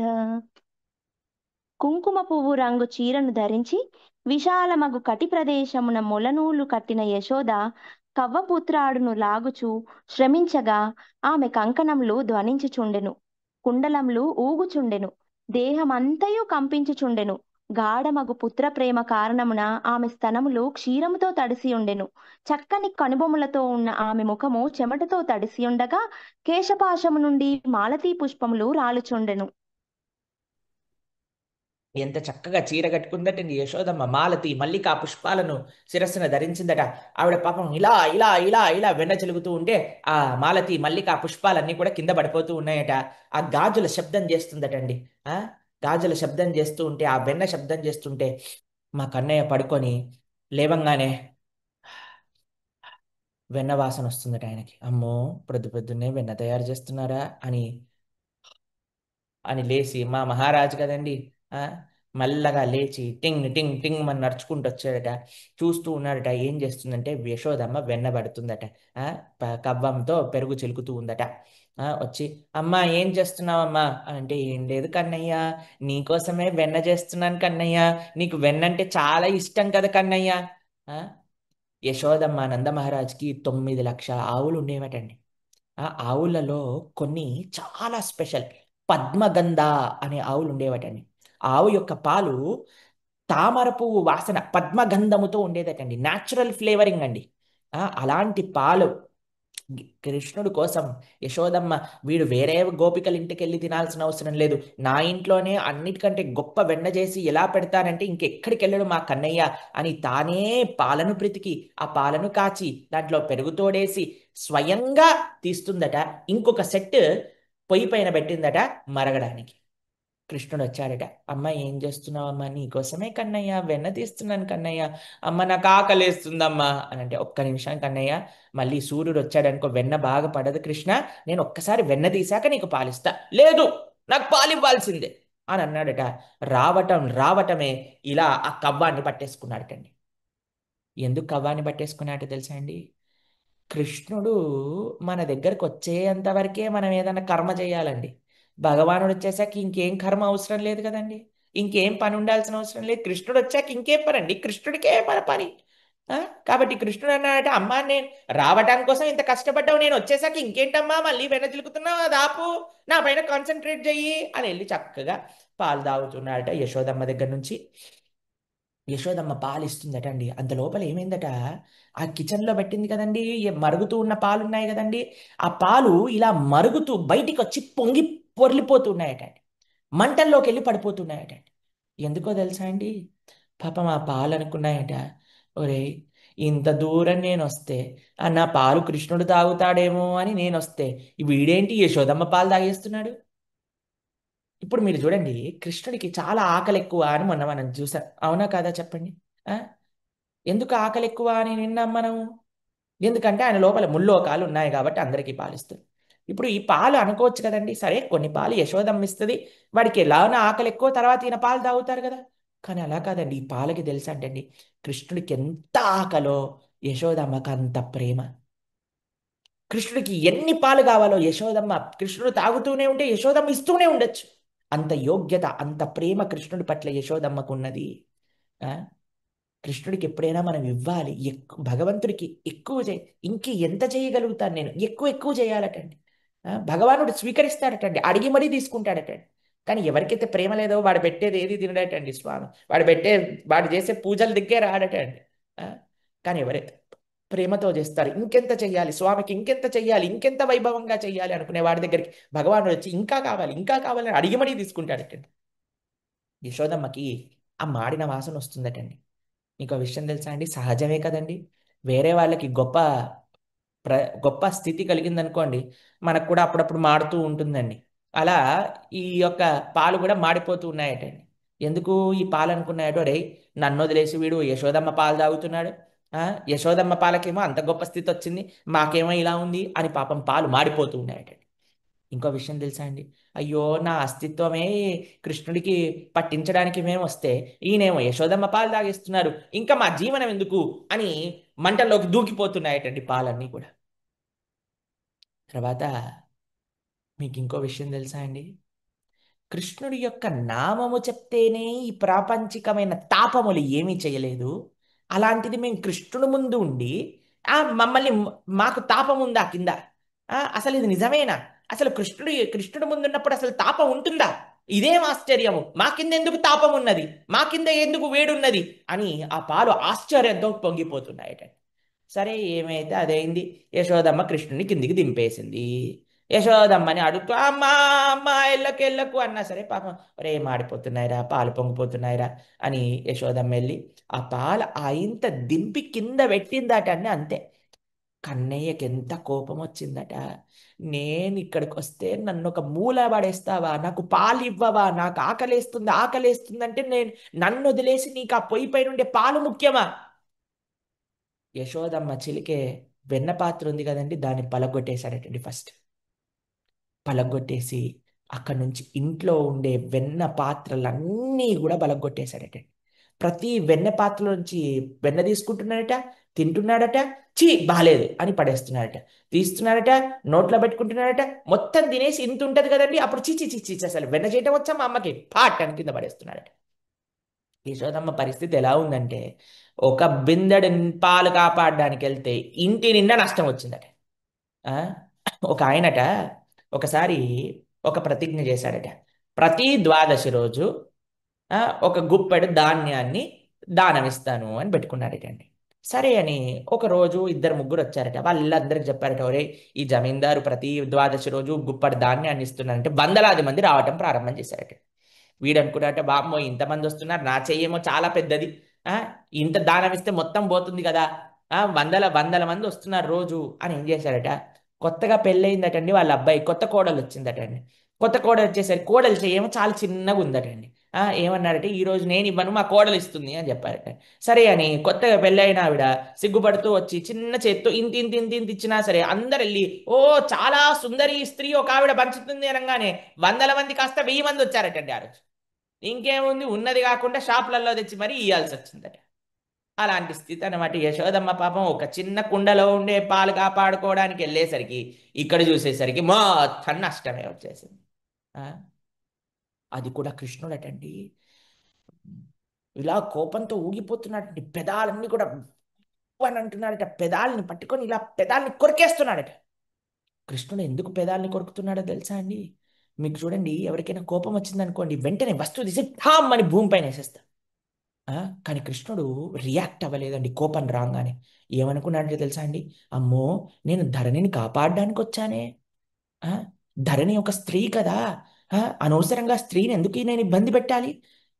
ధరాపాలు, కోపాన్ని ధరాపాలు అంటారనమాట. కోపం రాగానే ఢామ్ డీ మన కింద వస్తువులు తెస్తా.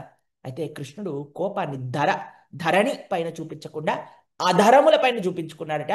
తన యొక్క పెదాల్ని పట్టుకొని, ఒక స్త్రీని నేను అనవసరంగా బాధ పెట్టకూడదు అని తన ఆధారములనే తానే గట్టిగా పట్టుకొని ఆ కోపాన్ని తన ఆధారములపైనే చూపించుకున్నాడు. ఎంత విశేషం అండి మా స్వామి, అసలు ఎంత గొప్పవాడండి మా స్వామి, అసలు ఏమి నేర్పిస్తున్నారండి? అనవసరంగా స్త్రీలని హింసపెట్టి వాళ్ళని మాటలని వాళ్ళని తక్కువ చేసి మాట్లాడి క్షోభపడేటట్టుగా చేసి ఇలాంటివి చేశారనుకోండి, భగవానుడు ఎప్పుడు సంతోషించడండి. సద్గతులు పొందలేరండి స్త్రీలని అనవసరంగా బాధ పెట్టిన వాళ్ళు. చాలా జాగ్రత్తగా ఉండాలి. పురుష అహంకారంతో నేను కేవలం ఒక పుట్టినంత వల్లనే నేను వేరే వాళ్ళని ఇచ్చేస్తాను అని అన్నారనుకోండి, చాలా తప్పండి అది. చాలా తప్పు. సాక్షాత్తుగా భగవానుడే అనుకుంటున్నాడట, ఒక స్త్రీని అనవసరంగా నాకు కోపం వచ్చినా నేను చూపించను. ఆ, ఇది భగవానుడు నేర్పించేదండి. ఈ మానవ జాతి నేర్చుకోవాలి. భగవంతుడి యొక్క పాదాలపైన పడి శరణాగతి చేసి స్వామి నేర్పించేవి నేర్చుకోవాలండి. స్వామి అలా కోపం వస్తే ఆ పెదాలను ఇట్లా గట్టిగా నములుతూ ఆ, బయటికి వెళ్ళి ఆ వెన్న లోపల ఉండే ఆ వెన్న మొత్తం తీసేసుకొని చక్కగా బయట కూర్చొని ఒక రోల్ పైన కూర్చొని ఆ రోల్ పైన స్వామి వెన్న కుండ పెట్టుకొని ఆయన కూడా కూర్చొని కోతులందరినీ పిలిపించి కోతులన్నిటికీ తినిపిస్తున్నారటండి. ఎలా ఉన్నాడో తెలుసా అండి కృష్ణుడు? ఇటు చూస్తున్నాడట, అటు చూస్తున్నాడట, పైన చూస్తున్నాడట, కింద చూస్తున్నాడట, ఇటు పక్కకి అటు పక్కకి. మనం పొద్దున పూట యోగా నేర్పిస్తారు కదండి మన క్లాస్లో, ఐ ఎక్సర్సైజ్ ఉంటుంది కదా, అలా చేస్తున్నాడట. ఎందుకంటే ఎటువైపు నుంచి యశోదమ్మ మామూలుగా కాదండి, ఇలా చూస్తూనే అన్ని వైపులా కృష్ణుడు చూస్తూనే వెన్న తింటున్నవాడు తింటున్నట్టే ఉన్నాడటండి, తినిపిస్తున్నవాడు తినిపిస్తూనే ఉన్నాడటండి, యశోదమ్మని తిట్టేవాడు తిడుతూనే ఉన్నాడటండి. అంటే ఊరికే ఏమని, మా అమ్మ అయితే అసలు నన్ను పట్టించుకోదు. ఆ, నేను అంతా ఇక్కడి నుంచి ఇక్కడికి వస్తే అసలు వీళ్ళ కోసం వస్తే నన్ను మూల పాడేసి నాకు ఆకలితో అలమటిస్తూ ఉంటే నాకు అసలు ఎప్పుడైనా వీరు అసలు వెన్నబెట్టిన పాపాన పోయినారా వీళ్ళు? ఏంటండి అసలు ప్రొద్దున్న లేస్తే వీడికి తినిపించటమే పని వాళ్ళకి. అయినా సరే నాకేమన్నా పెడతారా నాకేమన్నా పెడతారా అని మాటలు అనుకుంటూ కోపం పడుతూ తినిపిస్తూ తింటూ మిగిలిపోయినది కింద పడేసి చిచ్చి చిచ్చి ఇంత పిచ్చి వెన్న, అందుకే నేను వేరే వాళ్ళ ఇంటికి వెళ్ళాల్సి వస్తుంది. మా ఇంట్లో వాళ్ళకే వంట తెలుసుంటే నేను బయట ఎందుకు తినేవాడిని? కృష్ణుడి యొక్క మాటలు చూడండి ఎలా ఉన్నాయి. ఆ, అలా చేస్తూ ఉంటే యశోదమ్మ బయటికి వచ్చిందట. బయటికి వచ్చి చూస్తుందట. ఆ, ఎక్కడున్నాడు వీడు పిల్లవాడేడి అని చూసేసరికి ఎలా కనుక్కున్నదో తెలుసా అండి కృష్ణుడు ఎక్కడున్నాడని? తెలుసా మీకు? భగవంతుడు ఎప్పుడైతే వెన్న పైన నడుస్తూ వెళ్ళాడో ఆయన యొక్క పాద చిహ్నములు పట్టాయటండి. మీకు ఆ విషయం తెలుసా అండి? కృష్ణుణ్ణి పట్టుకోవాలి అని అంటే ఏకైక మార్గం భగవంతుడి యొక్క పాదాలను ఆశ్రయించటం. అది యశోదమ్మ కృష్ణుణ్ణి కట్టేయడాని కోసం ప్రయత్నించినా సరే భగవంతుడి యొక్క పాదాలనే పట్టుకోవాల్సి వచ్చింది. భగవంతుడి యొక్క పాద చిహ్నములనే అనుసరించి వెళ్ళాల్సి వచ్చింది. మీకు ఇంకో విషయం తెలుసా అండి? ఎప్పుడైతే ఈ కుండలో ఉండే పాలు తాపముతో ఈ కుండలో ఉండే పాలు తాపంతో బయటికి ఆ వేడి భరించలేక ఉప్పొంగుతున్నాయి, అప్పుడు కృష్ణుడు ఏం చేశాడు తెలుసా అండి? యశోదమ్మని పంపించాడు. అమ్మా ఎక్కడో వాసన వస్తుంది. ఫస్ట్ ఈయనే చెప్పాడటండి యశోదమ్మకి, అమ్మ నీకు మాడిన వాసన రావట్లేదా ఆ? అనేసరికి యశోదమ్మ "ఆ, అవునరా కరెక్టే కృష్ణ, పాలు మరిగిపోతున్నాయి, పాలు పొంగిపోతున్నాయి" అని వెళ్ళాడటండి. ఏంటో తెలుసా అండి? మనము ఈ సంసారం అనే తాపంలో పడి ఆ వేడిని ఆ తాపాన్ని అనుభవిస్తున్నప్పుడు భగవానుడు భక్తులని మన జీవితంలోకి పంపిస్తాడట. సంసార దావానలలీఢలోక త్రాణాయ కారుణ్య గణ గణత్వం ప్రాప్తస్య కళ్యాణ గుణార్ణవస్య వందే గురో శ్రీచరణారవిందం.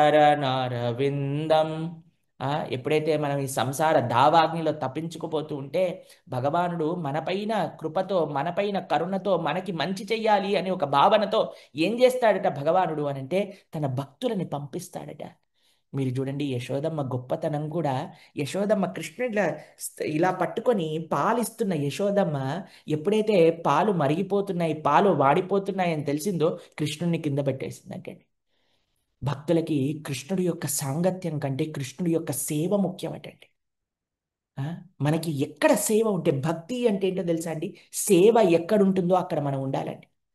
ఈ లోకంలో జనాలందరూ దర్శనము, కృష్ణుని చూడాలి భగవంతుడిని చూడాలి అని పరిగెత్తుతుంటారు. భక్తులటండి దానికోసం పరిగెత్తారట.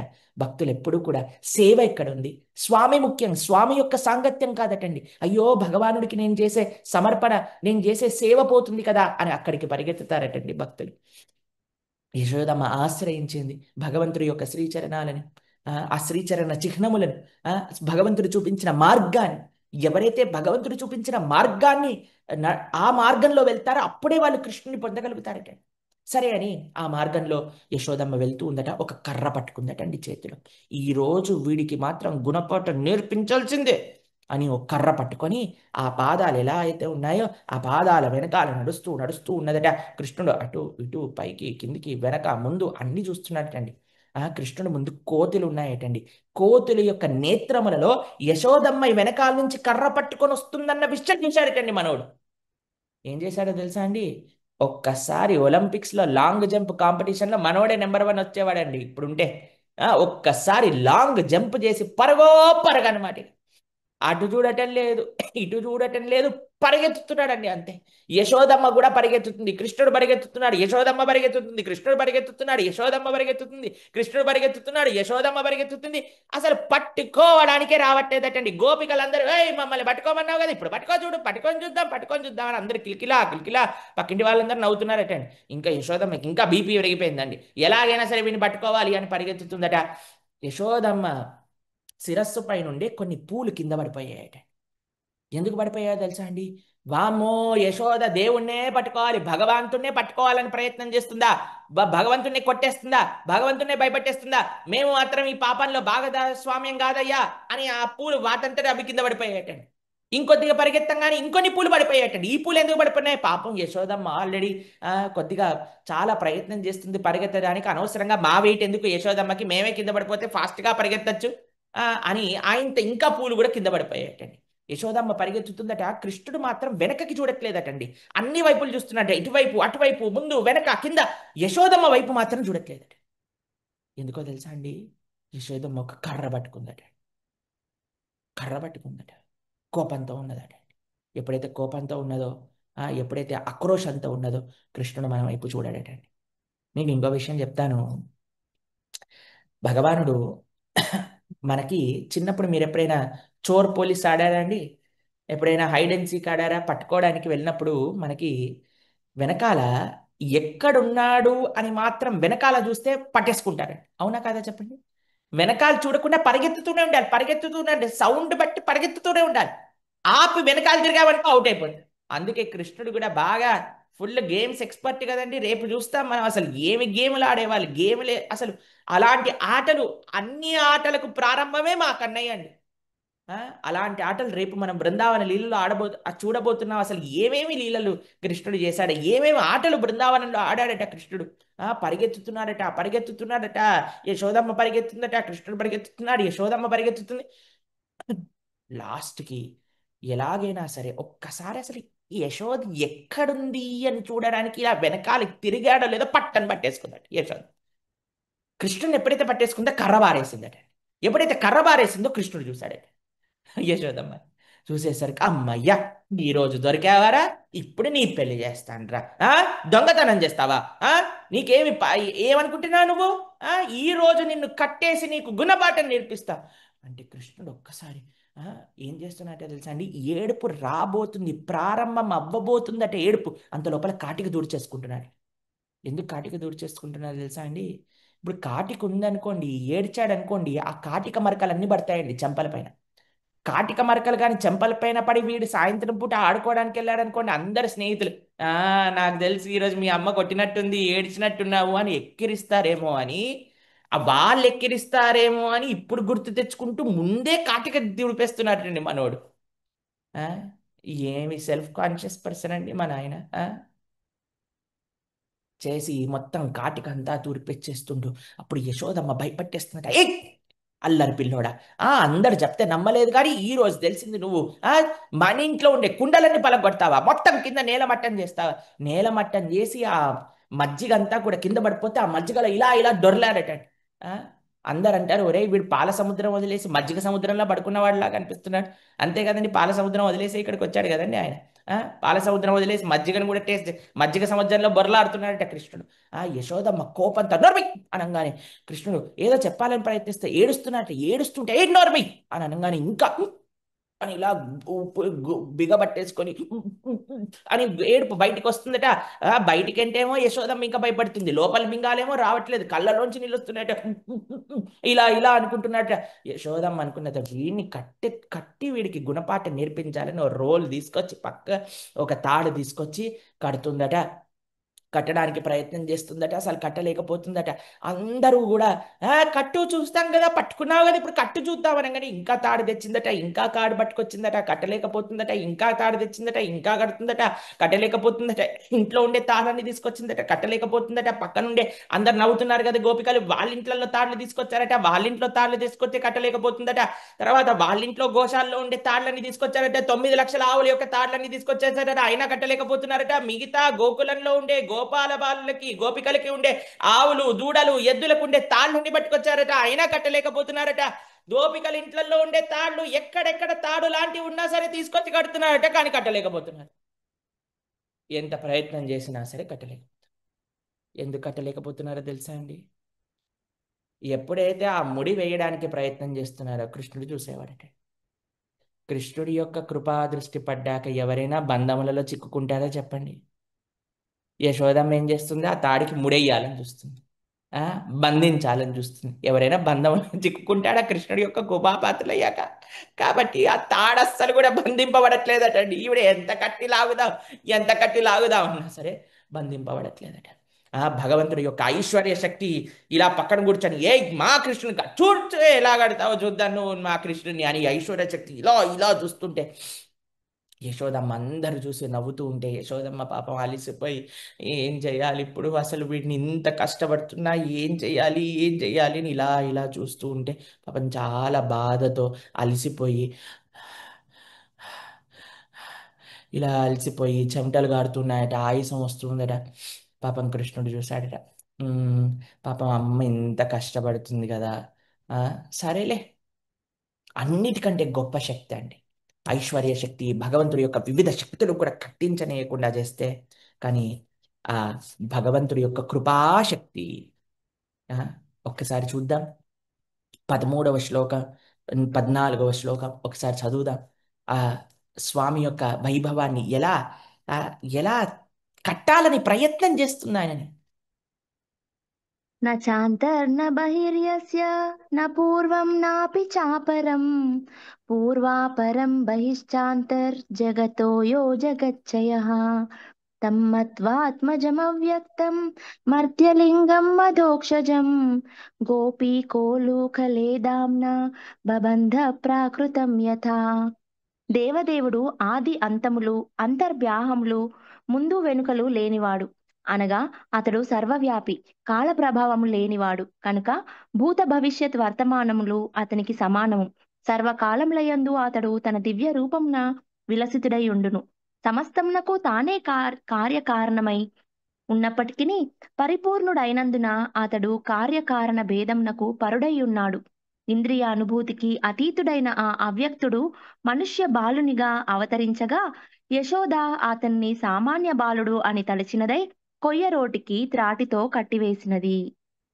కట్టాలని ప్రయత్నం చేస్తుంది ఇలా ఇలా ఇలా ఇలా దగ్గర తీసుకొస్తుందట, కట్టలేకపోతే ఇలా ఇలా ఇలా దగ్గర తీసుకెళ్తుందట, ఇలా ఇలా ఇలా ఇలా ప్రయత్నిస్తుంది. లాస్ట్కి భగవంతుడి యొక్క కృపాశక్తి అనుకున్నదట. అయ్యో పాపం అంత ప్రయత్నం చేస్తుంది కదా అనేసరికి అన్ని శక్తుల కంటే గొప్ప శక్తి భగవంతుడి యొక్క కృపాశక్తి అండి. ఆ కృపాశక్తి ఒక్కసారి ఇలా ప్రతిబింబించేసరికి 2 అంగుళాలు తక్కువ పడుతుందటండి. 2 అంగుళాలు, ప్రతిసారి 2 అంగుళాలు తక్కువ పడుతుంది. ఏంటట ఆ 2 అంగుళాలు? 18వ శ్లోకం ఒకసారి చదువుదాం. 18 శ్లోకంలో ఏంటా 2 అంగుళాలు తక్కువ పడుతుంది అనే విషయాన్ని చెప్తున్నారు. ఏంటట ఒకసారి విందాం మనం కూడా. స్వమాతు స్విన్న గాత్రాయ విస్రస్త కబరస్రజః దృష్ట్వా పరిశ్రమం కృష్ణః కృపయా ఆసీత్ స్వబంధనే. తీవ్రమగు పరిశ్రమ వలన యశోద శరీరము చెమటతో తడిసిపోయెను. ఆమె కేశబంధము నుండి పుష్పములు రాలుచూ ఉండెను. ఈ విధంగా జనని అలసినది అని గమనించినంతటా కృష్ణుడు ఆమె పట్ల దయగొని తానే బంధితుడయ్యెను. సరే అండి, కృష్ణుడిని మనం పొందాలి అంటే కొద్దిగైనా అలసట ఉండాలండి. మేము ఏం చేయమండి, మాకు పూజలు అలవాటు లేవండి, మేము గుళ్ళకి వెళ్ళామండి, మనసులోనే దేవుణ్ణి తలుస్తామండి. సారీ సార్, మీకు దేవుడు ఎప్పుడు లభించడండి. కష్టపడాలండి భగవంతుడి కోసం. ఏమి కష్టపడింది ఏదైనా జీవితంలో సాధించగలుగుతామండి? భగవంతుడి కోసం కష్టపడకపోతే ఇంకెవరి కోసం కష్టపడతామండి? మనకి ఇంత కూడా కష్టం, ప్రపంచంలో ఉండే వాళ్ళందరి కోసం కష్టపడతాం, దేవుడి కోసం కష్టపడమండి. ఎందుకు ఇది కష్టపడి ఈ పూజలు చేయటాలు ఎందుకు? ఆ ఈ ఈ ఇవేంటి, ఈ ప్రవచనాలేంటి, ఈ బొట్లేంటి, ఈ పూజలేంటి అని అంటూ ఉంటారండి జనాలు.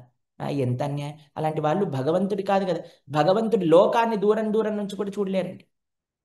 ఆ, ప్రేమ ప్రేమ ఉండాలి. ప్రేమ అంటే కష్టపడాలి. మన కష్టము, భగవంతుడి యొక్క కృప రెండు ఎప్పుడైతే కలుస్తాయో అప్పుడు మనం భగవంతుడు కట్టబడతాడట. ఆ ప్రేమ యొక్క వైభవం ఏమిటి?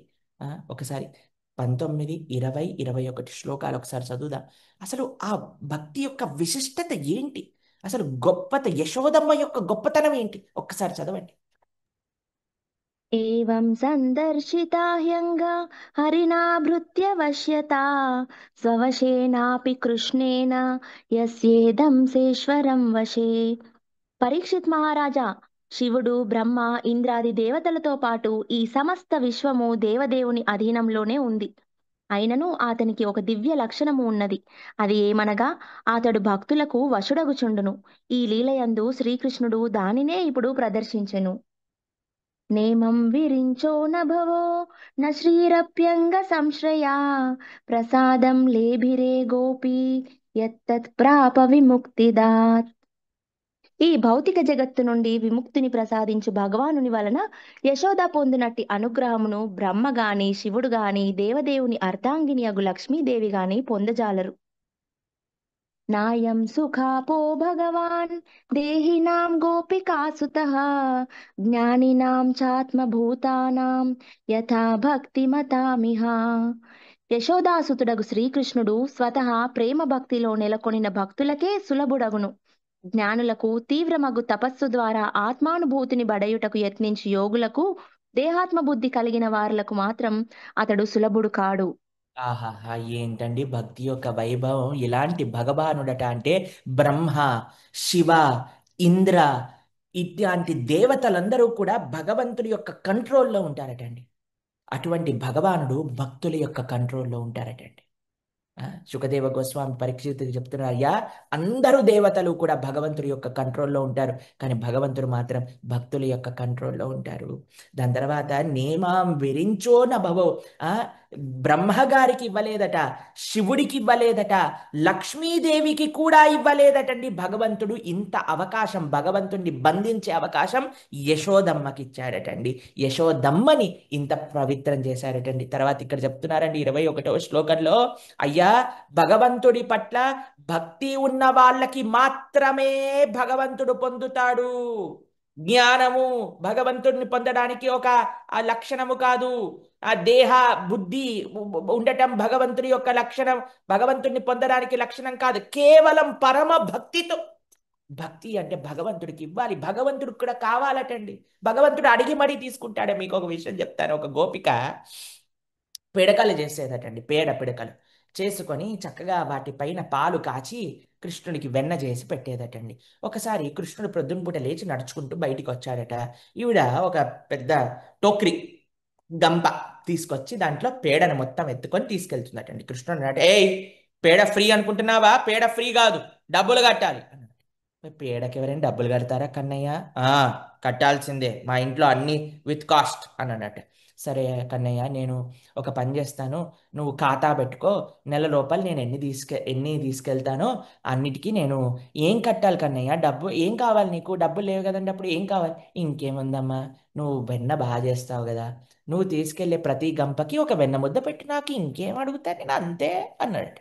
సరే మరి, సరే కన్నయ్య నేను చెప్తాను నెల అయిపోగానే ఎన్ని తీసుకున్నాను అంటే.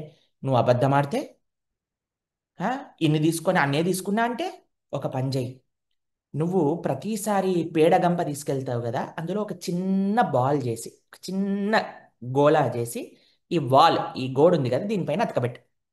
అట్లా నెల రోజులలో ఎన్ని నువ్వైతే తీసుకెళ్తావో అన్ని రౌండ్స్ అక్కడ ఉంటాయి, దాన్ని నేను లెక్కబెట్టి నీ దగ్గర నుంచి అన్ని వెన్న ముద్దలు తీసుకుంటా అని చెప్పాడు. సరే కన్నయ్య ఆ పని చేస్తాను అని ఆ నెత్తిపైన గంప పెట్టుకొని తీసుకెళ్లేటప్పుడు ఒక చిన్న ముద్ద తీసి ఇలా గోల్ చేసి ఆ గోడ పైన పెట్టేసి వెళ్ళిపోయేదటండి. కృష్ణుడు ఆవిడ వెళ్ళిపోగానే నెల అయిపోయేసరికి ఏం చేసేవాడో తెలుసా అండి? ఇంకొక 20, 30 ఇలా ఇలా రౌండ్లు చేసి అతికించేసేవాడట. ఒక్కొక్కసారి 50, ఒకసారి 100 ఎక్స్ట్రా అతికిచ్చేసేవాడట.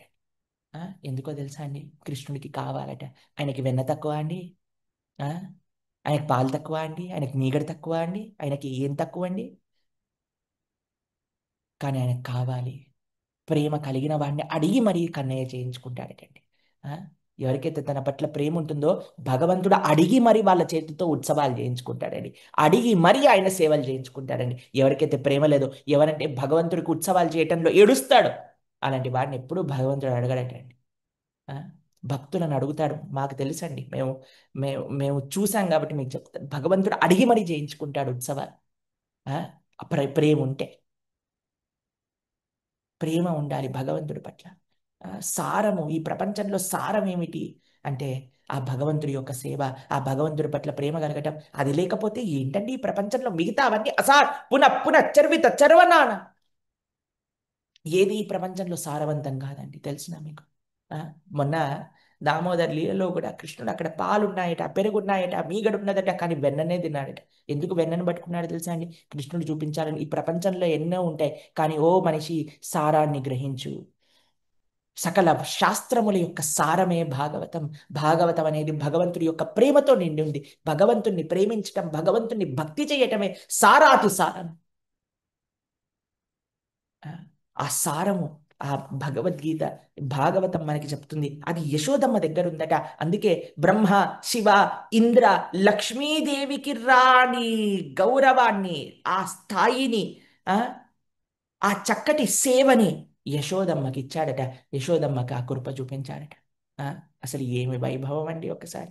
ఒక్కసారి మళ్ళీ 18, 20, 21 శ్లోకాలు మళ్ళీ ఒకసారి చదువుదామండి. దాని అర్థాన్ని ఈసారి జాగ్రత్తగా వినండి. స్వామి ఏం చెప్తున్నారు, శుకదేవ గోస్వామి పరీక్షిత్ మహారాజ్కి ఏం ఉపదేశం చేస్తున్నారు, ఒకసారి మళ్ళీ జాగ్రత్తగా విందాం మనందరం. ఏవం సందర్శితాహ్యంగా హరిణాభృత్యవశ్యతా స్వవశేనాపి కృష్ణేన యస్యేదం శేశ్వరం వశే. పరీక్షిత్ మహారాజా, శివుడు, బ్రహ్మ, ఇంద్రాది దేవతలతో పాటు ఈ సమస్త విశ్వము దేవదేవుని ఆధీనంలోనే ఉన్నది. అయినను అతనికి ఒక దివ్య లక్షణము ఉన్నది. అది ఏమనగా అతడు భక్తులకు వశుడగుచుండును. ఈ లీలయందు శ్రీకృష్ణుడు దానినే ఇప్పుడు ప్రదర్శించెను. నేమం విరించో నభవో న శ్రీరప్యంగ సంశ్రయా ప్రసాదం లేభిరే గోపీ యత్తత్ ప్రాప విముక్తిదాత్. ఈ భౌతిక జగత్తు నుండి విముక్తిని ప్రసాదించు భగవానుని వలన యశోద పొందినట్టి అనుగ్రహమును బ్రహ్మ గాని, శివుడు గాని, దేవదేవుని అర్ధాంగిని అగు లక్ష్మీదేవి గాని పొందజాలరు. నాయం సుఖాపో భగవాన్ దేహినాం గోపికాసుతః జ్ఞానినాం చాత్మభూతానాం యథా భక్తిమతామిహ. యశోదాసుతుడగు శ్రీకృష్ణుడు స్వతహా ప్రేమ భక్తిలో నెలకొనిన భక్తులకే సులభుడగును.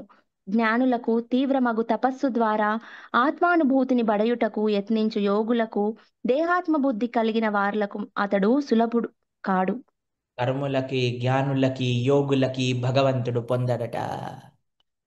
తద్ ఉపనిషద్ అర్థం ఉలూకయే నిబద్ధం. జనాలు జ్ఞానం సంపాదించుకున్నానని అహంకారంతో, నాకేదో జ్ఞానం వచ్చేసిందనే ఒక అహముతో, ఒక మదముతో, నేను కృష్ణుణ్ణి, నాకేంటో తెలుసు భగవతత్వం అని విరగే వాడికి భగవానుడు దొరకడటండి. ప్రేమ, భక్తి, విరయం ఉన్న వాళ్ళకే భగవానుడు దొరుకుతాడట. కృష్ణుణ్ణి బంధించేశారట. కృష్ణుణ్ణి కట్టేసిందట రోలుకి. ఒక పక్కన కూర్చున్నట. ఏయ్, ఏడు పాపు, ఇక్కడే కూర్చో, నేను వచ్చేంత వరకు అని చెప్తే కృష్ణుడు ఆ ఏడుపుని మొత్తం ఆపే, ఇలా ఏడుపుని మొత్తం కూడా మింగుతున్నాడట. మింగ అక్కడ కూర్చోబెట్టి యశోదమ్మ వెళ్ళిపోయేసరికి అప్పుడు పట్టరాని ఏడుపంత వచ్చేసి ఏడు చేస్తున్నాడట. పాపం నందమహారాజు కూడా చెప్పుకోవడానికి లేదట. ఏడుస్తూ ఏడుస్తూ ఏడుస్తూ ఇలా కళ్ళని ఇలా ఇలా అనుకుంటూ ఎర్రగా అయిపోయాట. గొంతులో నీళ్లు కావాలనిపిస్తుందట. ఎక్కిళ్ళు వస్తున్నాయట అని ఇలా దగ్గుతున్నాడట. అవన్నిటితో పాటు సమయం దొరికింది కదా, ఎవరిని ఉద్ధరిద్దామని ఆలోచిస్తున్నాడటండి మన కన్నయ్య. ఏంటండి అసలు కృష్ణుడు ఒక్క నిమిషం దొరికిందటండి ఖాళీగా, ఎవరిని ఉద్ధరించాలి ఈ ఫ్రీ టైంలో అని ఆలోచిస్తుంటే అక్కడ 2 చెట్లు కనిపించాయటండి.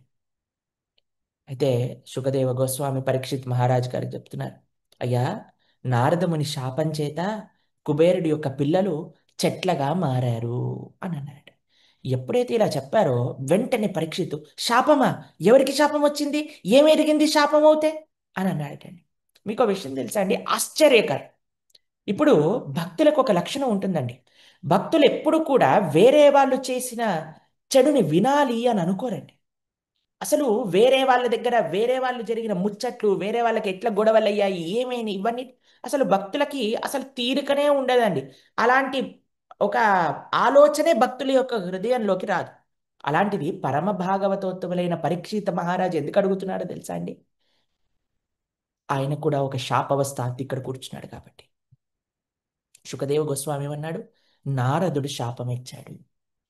ఒక భక్తుడు శాపం ఇచ్చినా సరే అది తరింపజేస్తుందటండి. నల కుబేర మణిగ్రీవుడి యొక్క దోషాల కోసం కాదండి పరీక్షితు వినాలనుకున్నది. అమ్మో, వాళ్ళకి శాపం వచ్చిందా, నాకు కూడా శాపం ఇచ్చారు కాబట్టి 7 రోజులలో మరణిస్తావని ఈ రోజు నేను భాగవతాన్ని వింటున్న ఆనందాన్ని పొందుతున్నాను కదా, వాళ్ళకి ఎలా శాపం వచ్చింది, ఎవరు శాపం ఇచ్చారు, ఏమైంది, వాళ్ళు నందమహారాజ్ యశోదమ్మ యొక్క పెరట్లో చెట్లుగా ఎట్లా పుట్టారు చెప్పు, వాళ్ళ గురించి నేను వినాలనుకుంటున్నాడటండి పరీక్షిత మహారాజ్. ఎందుకంటే సాధువులు మాట్లాడిన మాటలు, భగవద్భక్తులు మాట్లాడిన మాటల యొక్క వైభవం, అది శాపమైనా సరే దాని యొక్క ప్రభావం పరీక్షితుడికి తెలుసు కాబట్టి. సరే అని శుకదేవ గోస్వామి వారి యొక్క కథ చెప్పటం ప్రారంభం చేశారు. కుబేరుడికి 2 పిల్లలండి, నలకుబేర మణిగ్రీవ. వీళ్ళిద్దరూ కూడా కైలాస లోకంలో ఉండే ఉద్యానములలో వనములలో విహరిస్తూ ఉండేవారనమాట. దాని తర్వాత ఆకాశగంగలో క్రీడ చేస్తూ ఉన్నారటండి.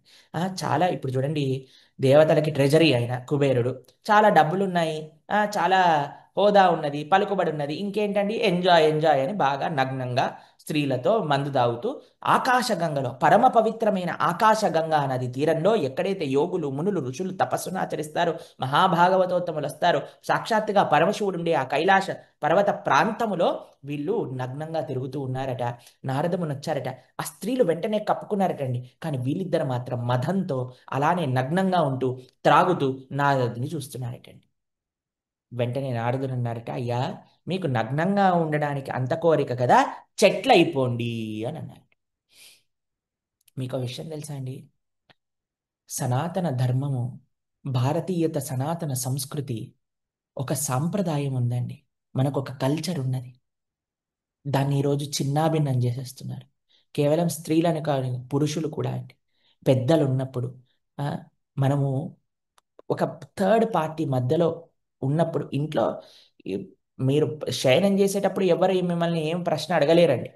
కానీ మనం సమాజంలో ఉన్నప్పుడు ఎలాంటి బట్టలు మనం ధరిస్తున్నాము, మీకు ఒక రూల్ చెప్తానండి, మన మోకాళ్ళు ఎవ్వరికి కనిపించకూడదండి. అర్థమైందా ఏం వేసుకోవద్దని అంటున్నాను? అంటే ఫీల్ అవుతారు కదా, అందుకే చెప్తున్నాను అనమాట. పురుషులు స్త్రీలు వేషధారణ, ఎలాంటి వస్త్రములు వేసుకుంటున్నా, ఎలాంటి సాంప్రదాయం ఉన్న దేశంలో పుట్టి, పాపం పాశ్చాత్య దేశంలో వాళ్ళకి తెలియదండి. యాక్చువల్గా వాళ్ళకి పుట్టుకతోటి ఇలాంటి సంస్కారం లేదండి. కానీ మనకి తెలుసు కదండి సంస్కారం ఏంటో. కాబట్టి మనము మన దేశాన్ని, everybody is proud of celebrating their culture. కాబట్టి మనము నమస్కారం పెట్టడం, బొట్టు పెట్టుకోవటం, మంచి వేషధారణలో ఉండటం, మన ధర్మం, మన కల్చర్, మన సంస్కృతిని మనమే కదండి కాపాడుకోవాల్సింది. కాబట్టి ఇలా పెద్దల ముందు సమాజంలో ఇలా షార్ట్లు వేసుకొని, అనేసానులేండి పర్వాలేదులేండి, తిరుగుతూ ఉంటే అది మంచిది కాదండి. అది గౌరవం కాదు, ఎదుటి వ్యక్తికి గౌరవం కాదు.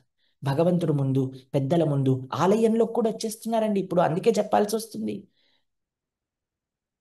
ఇప్పుడు ఫంక్షన్లకు పిలిచినప్పుడేమో కింద కిట్టి పార్టీలకి వాటికి వీటికి ఏమో డ్రెస్ కోడ్ అనగానే మన దగ్గర లేకపోయినా కదా కొనుక్కొని వస్తామే.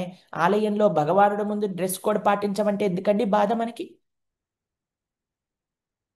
భగవంతుడి ముందు ఎలా వెళ్ళాలి, పెద్దల ముందు ఎలా వెళ్ళాలో కూడా సమాజానికి, పెద్దవాళ్ళకు కూడా చెప్పాల్సిన అవసరం లేదండి ఈరోజు. సాంప్రదాయమైన వస్త్రములు ధరిస్తే అది మనకే మంచిది. నారదుడు అన్నాడట, ఓ కుబేరా మనగ్రీవా, మీరిద్దరు చెట్లవుగాక. ఎక్కడ చెట్లండి, సాధువులండి, శాపం పెట్టినా మంచే అండి, శాపం పెట్టినా మంచే. ఎక్కడ మీరు చెట్లుగా పుట్టారట వాళ్ళిద్దరూ కూడా? నంద మహారాజు యొక్క పెరట్లో పుట్టారటండి చెట్లుగా.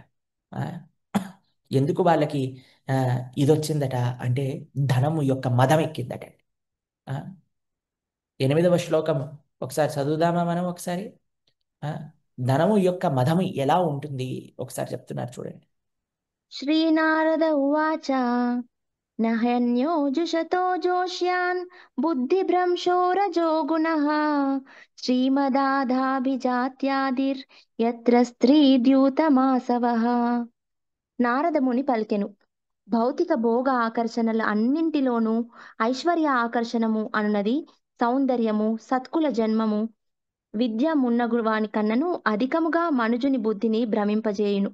విద్యాహీనుడు ధనగర్వితుడైనప్పుడు తన సంపత్తిని అతడు మదిర, మగువ, జూదములందు వినియోగించును. చూడండి. ఆ, కాబట్టి చాలా జాగ్రత్తగా ఉండాలండి. ఈజీ డబ్బులు, ఆ, విద్య లేకుండా డబ్బులు కానీ చేతిలో పెట్టామంటే అది నాశనానికి దారితీస్తుంది. దాని తర్వాత 18వ శ్లోకం ఒకసారి చదవండి. ఆ సాధువుల యొక్క సాంగత్యం ఎలా ఉంటుంది, అలానే గర్వంగా ఉండే మదమెక్కిన ధనవంతుల యొక్క సాంగత్యం, ఈ వీళ్ళిద్దరి యొక్క వ్యత్యాసం ఏంటో చెప్తున్నారు చూడండి ఒకసారి మీరే. సాధూనాం సమచిత్తానాం ముకుందాచరణైషిణాం ఉపేక్ష్యైః కిం ధనస్తమై భైరసద్భిరసదాశ్రయైః. సాధు పురుషులు 24 గంటలు శ్రీకృష్ణున్నే స్మరించుచుందురు. వారికి అన్య అభిలాష ఉండదు. అయినచో మనుజులు ఎందులకు అట్టి మహోన్నత వ్యక్తుల యొక్క సాంగత్యంను నిర్లక్ష్యపరిచి ధనగర్వితులకు అభక్తులను ఆశ్రయించి ఆ లౌకికుల సాంగత్యమునకై యత్నింతురు? ఎంత విచిత్రం అండి ఈ లోకంలో. భక్తులు ఎప్పుడు కూడా భగవంతుడిని స్మరణ చేస్తూ భగవంతుడి యొక్క సేవ చేసుకునే సాధువుల యొక్క సాంగత్యాన్ని వదిలేసి ధన గర్వంతో మదంతో తిరిగే వాళ్ళ వెనకాల తిరుగుతూ ఉంటారటండి ఈ ప్రపంచంలో ఉండే జనాలు. ఎవరికండి మనం చూపించుకుంటాం, ఎంత ధనం అండి మన దగ్గర ఉందని ఎవరికండి మనం చేసేది? ఎవరికి ఇవ్వాల్సిన అవసరం లేదండి. ఆ, ఎవరి దగ్గరికి వెళ్ళాల్సిన అవసరం లేదండి.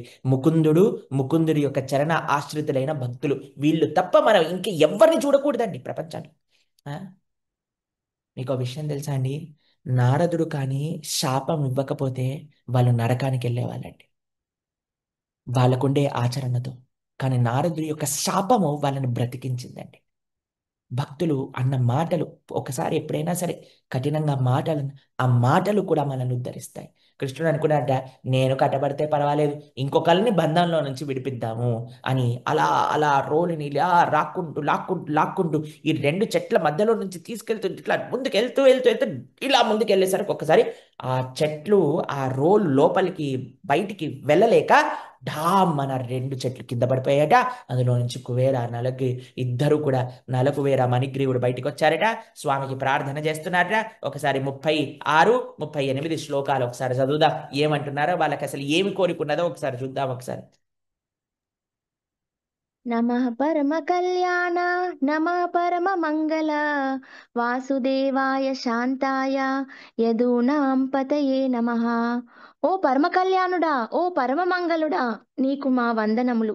ఓ యదువంశజుడా, యదుపతి వాసుదేవ పరమశాంతుడా, నీ పాద పద్మములకు మేము నమస్కరించుచున్నాము. స్వామి, నీకు నమస్కరిస్తున్నాం తండ్రి. అయ్యా, మీరు వాళ్ళకి ఏమనిపించిందంటే తెలుసా అండి, అసలు ఇంకా ఇట్లానే చెట్లకుంటే అయిపోయేది కదా, అసలు ఎందుకు కృష్ణుడు మమ్మల్ని ముక్తి పొందించారు? ఇట్లా కన్నయ్య చేస్తున్న లీలలన్నీ యశోదమ్మ పరిగెత్తుతూ ఉంటే కన్నయ్యని చూసేవాళ్ళం, అయ్యో ఎందుకబ్బా అని అనుకున్నారటండి.